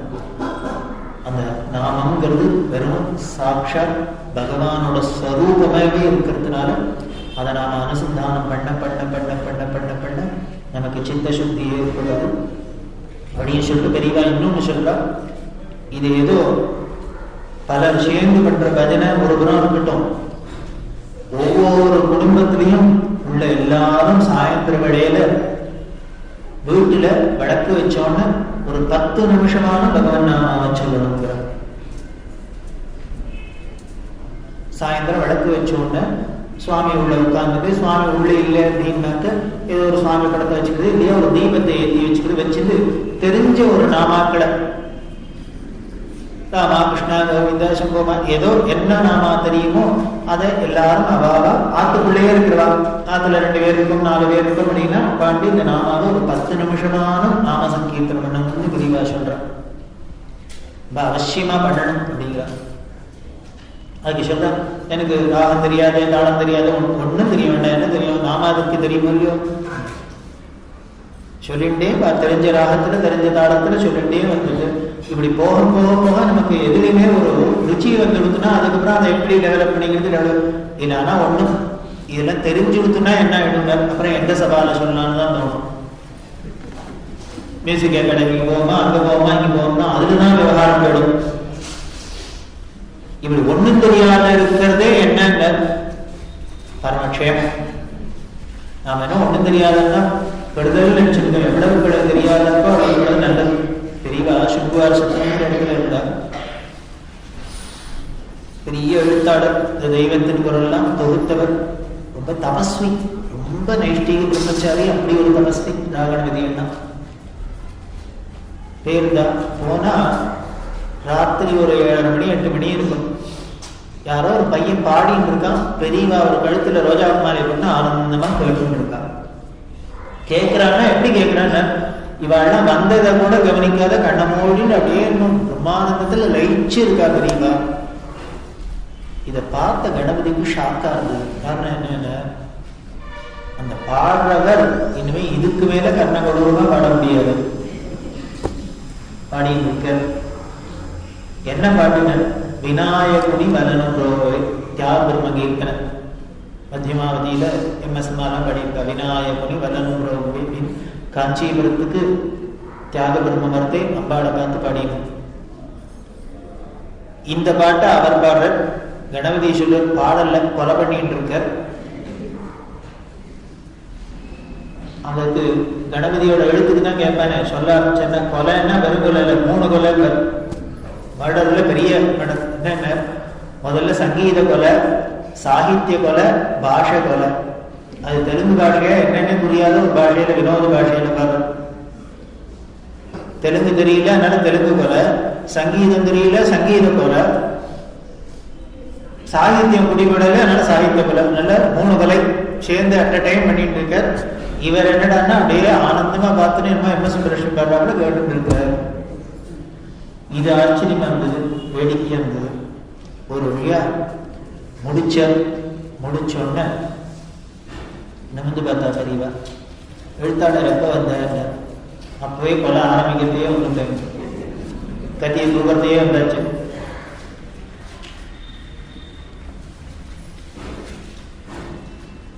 உடனே பெரியவா அடுத்து இந்த குழந்தைகிட்ட கேட்டா, இப்ப என்ன பண்ணின? இதை பார்த்து இந்த கணபதிக்கு ஆச்சரியம் வந்து, என்ன கொழுப்பு இருக்கணும் அவருக்கு, இத்தனை நேரம் தலையாட்டின்னு பாட்டை கேட்டுட்டு இப்ப என்ன பண்ணினேன்னு கேட்டா, ஏதோ எனக்கு தெரிஞ்சது பாடினேன் அப்படின்னா அந்த குழந்தை, பாடினியா? சரி, இவரும் புரிஞ்சுட்டார் கணபதி. சோ இவரும் ஏதோ வேணும்னு தான் அவனுக்காக தலையாட்டி இருக்கார். என்ன பாஷை அப்படின்னா அடுத்து உடனே அவர் வந்து, தெலுங்கு. தெலுங்கா? நான் என்னமோ தேவ பாஷையாக்கணும்னு நினைச்சேன். இது பண்ண இப்படி கிண்டல் பண்ண கணபதிக்கு கொஞ்சம் குஷி வந்துருக்கு. ஓ பெரியவா சும்மா ரசிக்கல, குதர்க்குமா தான் ஓணும் தான் போன குஷ்மா தான் காமிச்சிட்டு இருக்காரு. தெலுங்கா? நான் என்னமோ பாஷையாக்கணும்னு நினைச்சுட்டேன். தெலுங்குதான். சரி, இது என்ன பாட்டு, என்ன சாமி மேல அப்படின்னு எனக்கு தெரியாது அப்படின்னு. காமாட்சி மேலன்னு சொன்னா அப்படின்னு. காமாட்சி மேலையா? விநாயகினின்னு ஆரம்பிக்கிறது பிள்ளையார் மேல இல்லை அப்படின்னு. உடனே அந்த பையன் பார்த்தான், ஏன்னா அது காமாட்சின்னு யாரோ சொன்ன, எனக்கு சொல்லி என்ச்சா காமாட்சின்னு சொன்னா அதனால நான் பாடிட்டேன், எனக்கு என்னன்னு தெரியாது அப்படின்னா. அர்த்தம் தெரிஞ்சான்னா பிள்ளையாரா பெருமாளா என்னன்னு தெரிய போகுது. சரி, காமாட்சின்னு நினைச்சுனே எங்கிட்ட வந்து பாடினேன் அப்படின்னா உடனே அந்த மெயின்னா இல்ல இல்ல பெரியவா தான் காமாட்சி இல்லையோ, அதனால பெரியவாங்கனால இந்த பாட்டை பாடினா நல்லதுன்னு சொன்னா அதனால வந்து பாடினேன். இது சொன்னோன்னு கணபதிக்கு தூக்கி ஏறி போட்டுது. அசடுன்னு நினைச்சோம்னா கடாத பிரம்மாஸ்திரத்தை தூக்கி போட்டானே. நம்ம பெரியவாளுக்கு நீ தான் காமாட்சின்னு சொல்றதுக்கு பயப்படுறோம். இவன் சர்வசாதாரண நீங்க தானே காமாட்சி, அதனால உங்களால பாடினா நல்லதுன்னா அதனால வந்து பாடினேன். இது சொன்னோன்னு கணபதி ஒரு பார்வை பார்த்தா அவர் அவ்வளவுதான். அவர் பின்னால வர்ணிப்பர் அன்னைக்கு அந்த சீனை மட்டும் இனிமே லைஃப்ல எந்த ஜென்மா எடுத்தாலும் மறக்க முடியாது. அப்படி ஒரு அனுபவம்.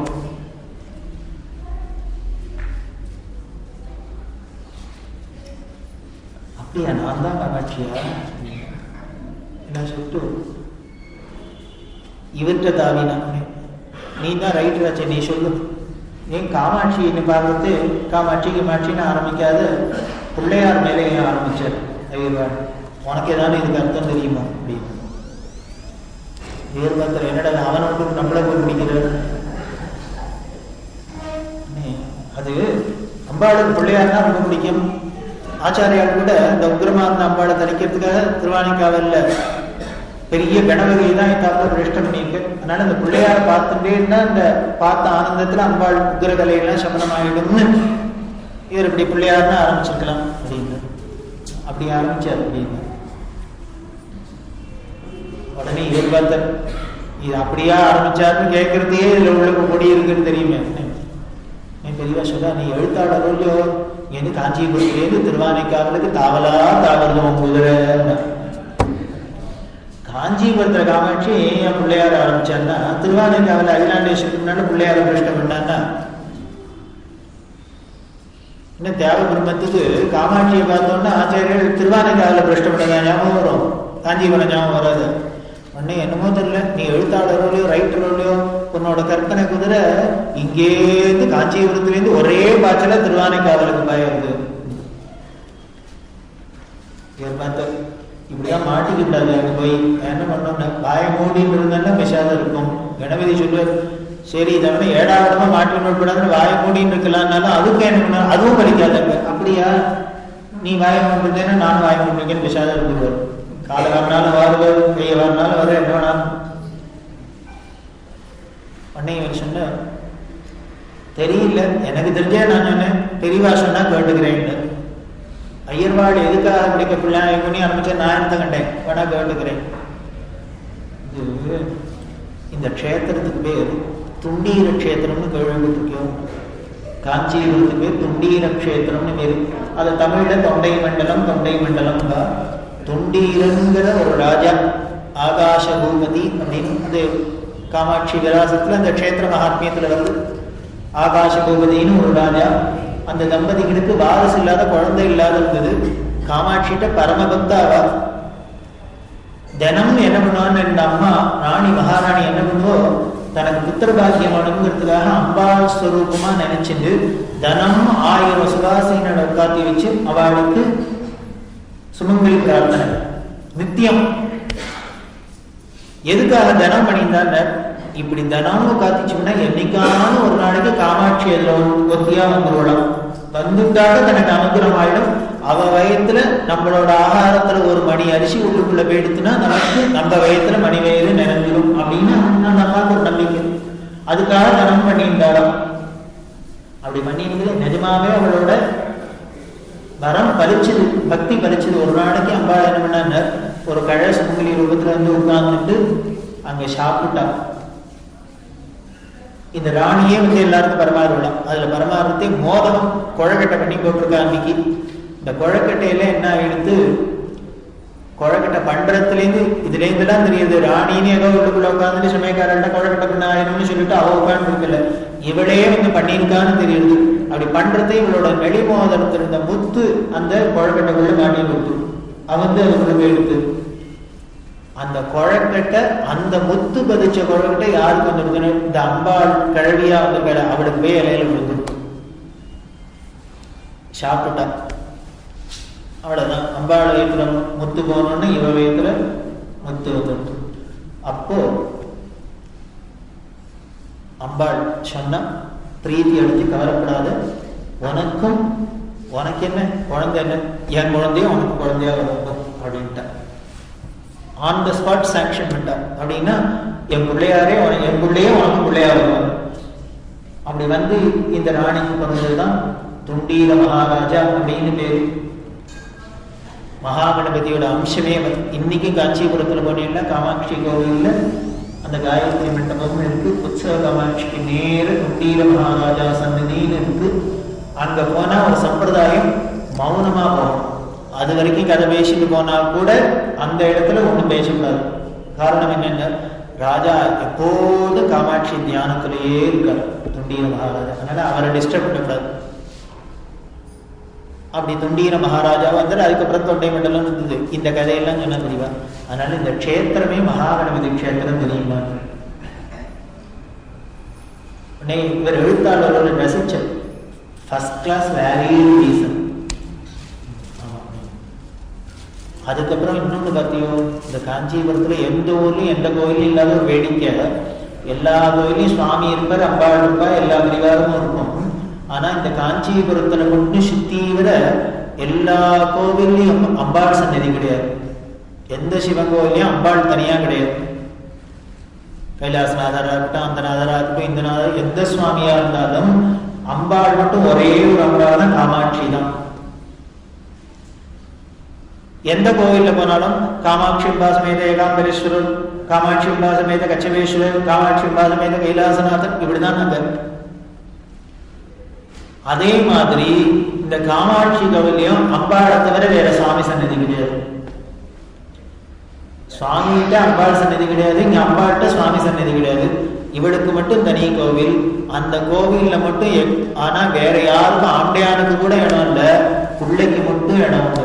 அங்க போனேன்னா வாசல்ல போறதுலேருந்து சிந்தூர கணபதினு ஆரம்பிச்சு திருப்பி திருப்பி காமாட்சி கோயில எத்தனை போனாலும் ஒரு கணக்கு லிஸ்ட் விரிவா சொல்றான். இத்தனை பிள்ளையாருக்கு நீ கவனிச்சிருக்கியோ. நாங்கெல்லாம் ஏதோ டிக்கெட் வாங்குறோம், நேரம் போயிட்டு உடனே ஓடி இருந்ததும் பஸ்ஸை பிடிக்கணும்னு. இனிமே எத்தனை கணபதி இருக்குது, உங்களுக்கு தான் அந்த வேலையெல்லாம். காமாட்சி கோயில இன்னொரு விசேஷம் என்னன்னா, இப்படி சிந்தூர கணபதியிலேருந்து ஆரம்பிச்சு பார்த்துட்டு அம்பாளை தரிசனம் விட்டு திரும்பி வரத இந்த ஜெயஸ்தம்பத்துக்கிட்ட சித்தி விநாயகர்னு ஒரு கணபதி, பெரிய கணபதி, அவரை பார்த்துட்டு தான் வெளியிலே வரணும். பொதுவாக என்ன பண்ணா, அவர் இந்த பொம்மநாட்டி எல்லாம் சொல்றார், பிள்ளையார் அப்புறம் கடைசியில பார்த்தா அவர் பலன்லாம் வாங்கிட்டு வரும். வாங்கிட்டு போட்டுமே அவரை பார்த்த பலன் ஒரு பொருள் போராடம். ஆனா இந்த காஞ்சிபுரத்தில் மட்டும் என்னென்ன, அம்பாளை பார்த்து தரிசனம் பண்ணின பலன் கிடைக்கணும்னா இந்த பிள்ளையாரை பார்த்துட்டு வந்தால்தான் நடக்கும். அப்படி ஒரு சம்பிரதாயம். இப்படி ஒரு கேட்டிருக்கியோ நீ, என்ன கணபதி பார்த்தார், என்ன இது இப்படி இல்லை, இவருடைய பாயிண்ட் அடுத்துற இப்படி எல்லாம் பார்த்திருப்பாரு. அதனால ஆண்டியானுக்கு கூட இடம் கொடுக்காததோ, இன்னொரு பிள்ளை இருந்தா கூட அந்த பிள்ளையாருக்கே உள்ள இடம் கொடுத்து, காமாட்சி கோவில்ல பிள்ளையார் சன்னதி தான் ஜாஸ்தி இருக்கிறாப்புல இருக்கு. அதனால தியாக பிரம்ம பார்த்தாரு போல இருக்கு, இந்த காமாட்சினா பிள்ளையார் தான் ரொம்ப இவளுக்கு பிரியமோ அப்படின்னு அவருக்கு தோணி இருக்கு. அதனால அம்பாளை பார்த்தோன்னே சொல்லிட்டாரு, இவளுக்கு ரொம்ப பெட்டு பிள்ளையார். அதனால ஆரம்பிக்கிறதே அந்த பிள்ளையார் மாதிரி என்னையும் நினைச்சுக்கோயே, விநாயகனி வளரும் புரோவே பிள்ளையார் மாதிரி நினைச்சுன்னு என்னையும் காப்பாத்தேன்.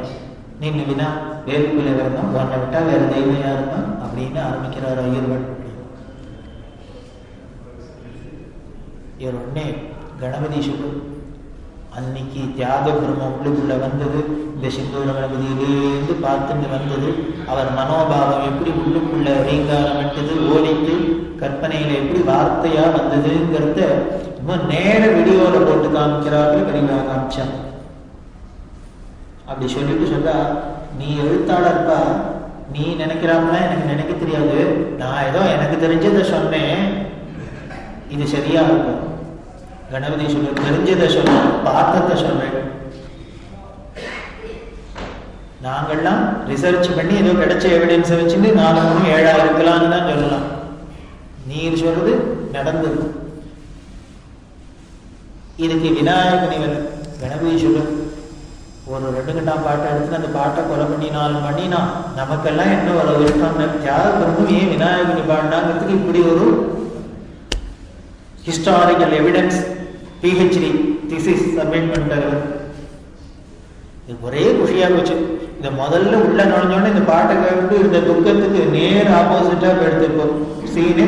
அதுதான் ஈஸ்வரன் சொல்றாளே இருக்கு, எங்கள்கிட்ட வாழ்ந்து உங்களோட துக்கம்லாம் சந்தோஷமா மாறிட்டு பெருசா போடுறாள். எப்படி மாறும் துக்கம் சந்தோஷமா மாறுமான்னு இல்லை, ஈஸ்வர சந்நிதியில் போனா தெரியும், பெரியவா சந்நிதியில் போய் பார்த்தா தெரியும். என்னமோ ஏதோன்னு மனசுல ஒரு தாபத்தோடு போவோம், அங்க போனா திரும்பி வரதே நேர் ஆப்போசிட்டா இருக்கு. இப்படி இருந்தது. இதெல்லாம் பேசியிருந்தா அதுக்குள்ள மணி பார்த்தா 9:30 ஆயிடுத்து.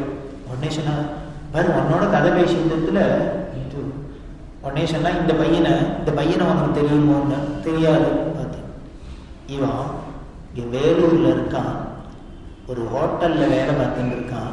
ஒன்றும் படிப்பு எடுப்பு ஒண்ணும் இல்லை. ஒரு வயசான தாயார் இருக்கா, ரொம்ப கஷ்டப்படுற ஜீவனம். இவன்கிட்ட யாரோ சொல்லி தொலைச்சுட்டா நான் தான் காமாட்சி, அதனால நீ எப்படியாவது ஒரு நாளைக்கு பெரியவாழ்கிட்ட போயிட்டு ஒரு தரிசனம் பண்ணிட்டு வந்துடுவா, காமாட்சியை பார்த்த முன்னையும் உன்னோட கஷ்டம்லாம் தீரும்னு சொல்லிட்டா. அதை பிடிச்சுன்னு விட்டான். நான் தான் காமாட்சின்னு என்னை பார்க்கணும்னு. ஆனா வரத்துக்கு பஸ் சார்ஜ் செலவழிச்சுன்னு வரத்துக்கு காசு இல்லை. இவனும் அந்த ஹோட்டல்ல சம்பாதிக்கிறதுல சேர்த்து ஒரு 5 ரூபாய் இன்னைக்கு தான் சேர்ந்தது. அதை எடுத்துட்டு இவர் இந்த 1 ரூபாய்க்கு இந்த மாலையை வாங்கிட்டு போறதுக்கு 2 ரூபா வரத்துக்கு 2 ரூபா பஸ் சார்ஜை வச்சுன்னு வந்துட்டான். இதுக்கு சங்கீதத்துல அந்த ஹோட்டல்லையோ அந்த ரேடியோல சங்கீதம் கேட்டு இந்த சங்கீதத்துல இன்னொரு ருச்சி அவனுக்கு வந்திருக்கு. அதுல பார்த்துட்டு நெட்ரூ பண்ணி தான் இந்த பாட்டு. அதனால அதுல ஒன்றும் சரியா புரியாததுனால ஏதோ வாயிலங்கத்தை நெட்ரூ பண்ணி இங்க ஏதோ பெரியவா காமாட்சி முன்னால் அதை பாடினோன்னு வந்துட்டான். இதை சொன்னோன்னு எனக்கு அழுதல் புரியும்.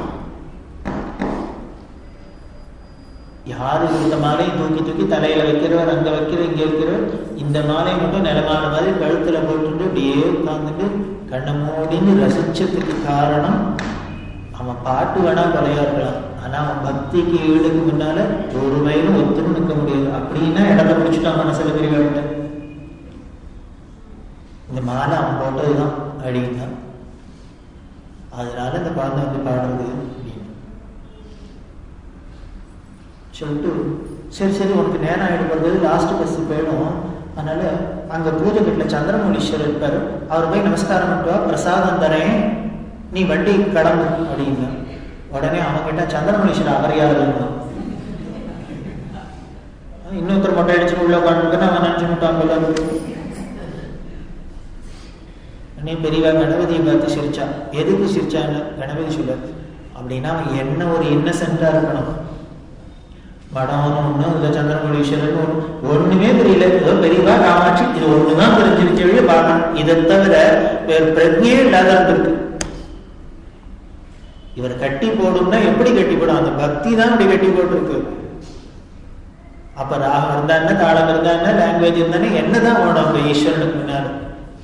நம்ம எல்லாம் வேண்டாம்னு சொல்றோம், வேண்டாங்கிறதுக்கு ஒரு நிரூபணம் வேணும் இல்லையோ, அதுதான் தெரிவிச்சு. உடனே சந்திரமௌலீஸ்வரனை யாரோ இன்னொரு தேடி கூட அவர் சாட்சியிடாமோன்னு இப்படி இப்போ இடது பக்கம் போனீங்கன்னா அங்கே ஒரு பூஜை கட்டு இருக்கும், அதில் ஒரு மண்டபம்லாம் வச்சிருக்கா, அதில் ஒரு விளக்கு எரிஞ்சிட்டு இருக்கும் அரைமுறையா, அதில் ஒரு பூவெல்லாம் போட்டு ஒன்று இருக்கும், அதுதான் சந்திரமௌலீஸ்வரர். அதுக்கு ஒரு நமஸ்காரம் பண்ணி ஓடிவான். நேரம் மெக்கானிக்கலா போனா அங்கே போய் ஒரு விழுந்தான் வந்துட்டான். பிரசாதத்தை கிளம்பு பஸ் கிளம்பு நான் வரேன் பெரியவா அப்படின்னா அவன் கிளம்புறான். இதை பார்த்தோன்னே இவரால் தாங்கல.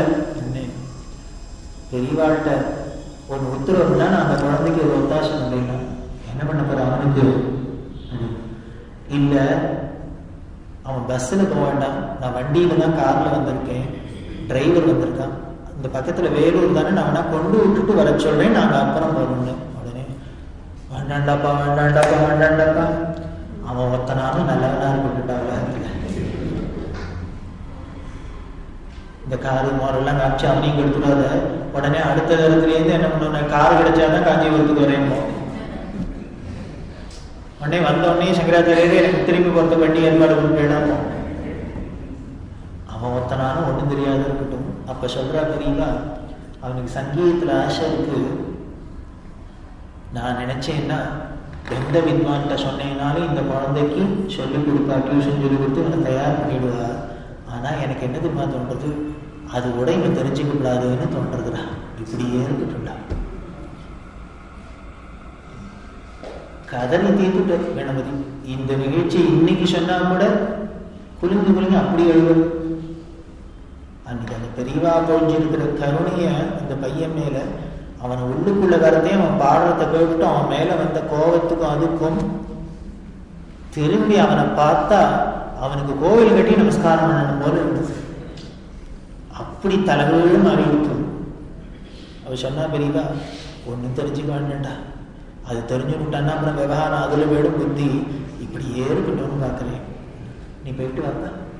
அப்புறம் கடைசியில் சொன்னா, இங்கே பாரு இனிமேல் அடுத்த தடவை இவாசனான்னு போயிட்டு உடனே இங்கே பார்க்க வரேன்னு ஓடி வரக்கூடாது. மாதத்துக்கு ஒரு தடவை காஞ்சிபுரம் வரையணும். நீ இருக்கிற இடத்துலையே நான் இருக்கேன், நீ உன் வேலையை செஞ்சு நீ அம்மாவை கவனிச்சுட்டு மாத்தோடைய நான் உன்னை பார்த்துக்கிறேன். இதுதான் பக்தி.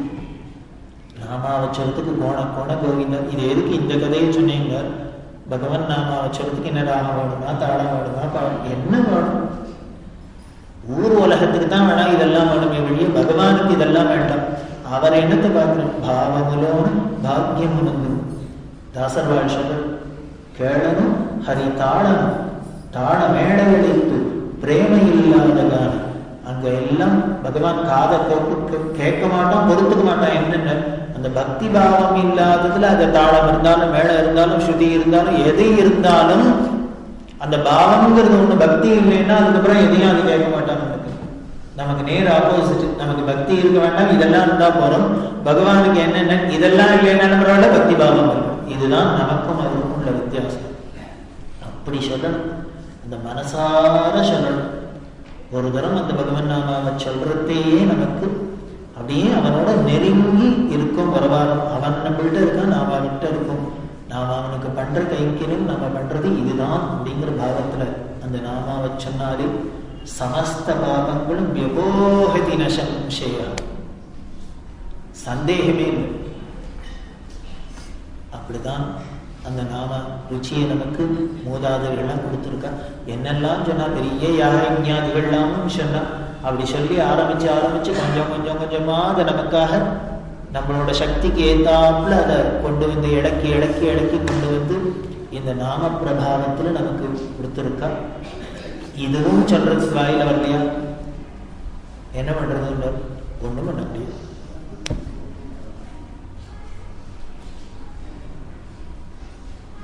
இது ஏதோ கடைசி பட்சமா சொன்னதுனால இது ஏதோ ஒண்ணும் இல்லையாக்கும் இருக்கிறது. நம்ம ஆர்டர் பண்றதே லாஸ்டா இருந்ததுன்னா அதோட கிரேடு கடைசியா வச்சாதான் இல்ல, இருக்கிறதுலே வசந்த கிரேடு தான். ஆனா இடம் இங்க ஸ்தானம் கடைசியில. காரணம் முதல்ல எடுத்துக்கணும், போனோன்னா கையை நின்னா நம்பணும். அதுதான் அந்த நாமத்தோட பெருமைன்னு சொல்லி நம்ம பெரியவா சொல்ல. நம்ம மதத்துல இருக்கிறது எல்லாம் போனாலும் வேதம் போய், சாஸ்திரம் போய், ஆச்சாரம் போய், அனுஷ்டானம் போய், சர்வமும் நாசமாக போனா கூட இப்படி போயிட்டு இருக்கிற இந்த காலகட்டத்திலையும் ஒன்னே ஒண்ணு மட்டும் எனக்கு ஆறுதல் கொடுக்குறாப்புல இருக்கு. என்னென்ன, இந்த நாமாவோட மகிமை கொஞ்சம் உலகம் முழுக்களும் பரவராப்புல இருக்கு. இது என்னன்னா பிக்கப் ஆயிட்டு வருதுன்னு அப்ப சொல்றா பெரியவா. 60 வருஷத்துக்கு முன்னால சொன்னதுதான் பிக்கப் ஆயிடுதுன்னு தோணுது. இது விருத்தி ஆயிடுதுனாலே நமக்கு எல்லாம் பழையபடி திரும்பி வந்துடும், மங்களங்கள்லாம் கிடைச்சிடும்னு நம்பிக்கையா இருக்கு. இதை எல்லாரும் விடாத பிடிச்சிடும் அப்படின்னு சொல்லி இது நமது மதத்துக்கு ஒரு பெரிய தூக்கி நிறுத்துற ஒரு தூணா இருக்கு அப்படின்னு சொல்லி நாம பிரபாவத்தை சொல்லி இந்த பக்தி அதை வளர்றதுக்கு தான் இந்த நாமாவும் ஒரு இதா இருக்குன்னு சொல்லி இப்படி பண்ண நாமாவை சொல்ல அதே என்ன ஆயிடும் அப்படின்னா நம்மளை எந்த வழியில கொண்டு போகணுமோ அந்த வழியில கொண்டு போயிடும். எந்த வழியில நம்மளை நேர் வழியும் சாஸ்திரம் சொன்ன வழியும் அதுல நம்மளை திருப்பி நமக்கு அனுகிரகம் வேண்டும்னு சொல்லி அந்த நம்பிக்கையோடு இந்த பகவன் நாமாவை நாம் உச்சரிப்போம். அதுதான் இந்த நாமாச்சரத்தையும் வேதம் இல்லை, அதுல ஆச்சாரியால் சொல்றதே போதேந்திரால் சொல்றதே அந்த ஹரிஹர வேதம் இல்லாத இருக்கு. நாமாக்கு ஏது வேதம்? பகவானுக்கே வேதம். எந்த ஒரு பரபிரமமோ அது ஒண்ணுதான் பலவிதமான நாமரூபங்கள்ல வந்திருக்குன்னா அதுல இது வசதி, அது மட்டுமா, இது பெருசு, அது பெருசு என்னதுன்னு எப்படி இருக்க முடியும்?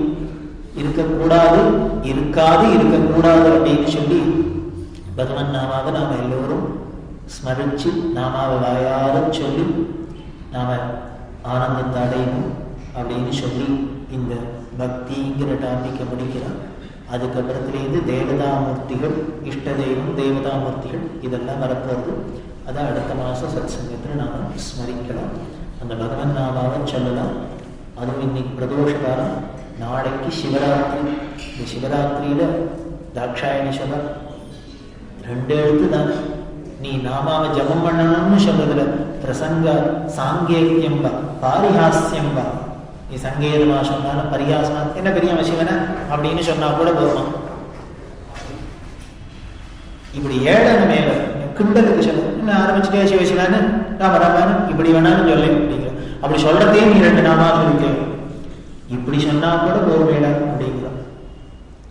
அப்பேற்பட்ட மகிமை உள்ளதுன்னு இந்த சிவநாமத்தை நாளைக்கு எல்லோரும் விசாரணை பண்ணிட்டே இருக்கலாம், மனசுல சொல்லிட்டே இருக்கலாம் அப்படின்னு சொல்லி அந்த நாமத்துக்கு உண்டான ரூபம் தான் சாட்சாத் சர்வேஸ்வரனான பரபிரம்மமான பெரியவான்னு சொல்லி இந்த பெரியவா ரூபத்தை மனசுல தியானம் பண்ணிட்டு அந்த நாமாவை சொல்லிட்டு நாளைக்கு நல்ல பொழுதா இருக்கும். இன்று நல்ல பொழுதா போகுது, நாளைக்கு நல்ல பொழுதா போகும்னு சொல்லி நாளை மாதிரி எல்லா நாளும் நல்ல பொழுதா இருக்கட்டும், சிவதெய்வமா இருக்கட்டும். நாம ஒவ்வொரு நாளுமே நமக்கு பிறந்த நாளா இருக்கட்டும், பிறந்த பலனை தரக்கூடிய நாளா இருக்கட்டும் சொல்லி குரு ஸ்மரணையோடு இந்த நாமாவோடு நாம இந்த நிகழ்ச்சியை பூர்த்தி பண்ணுவோம். அடுத்த மாசம் நாம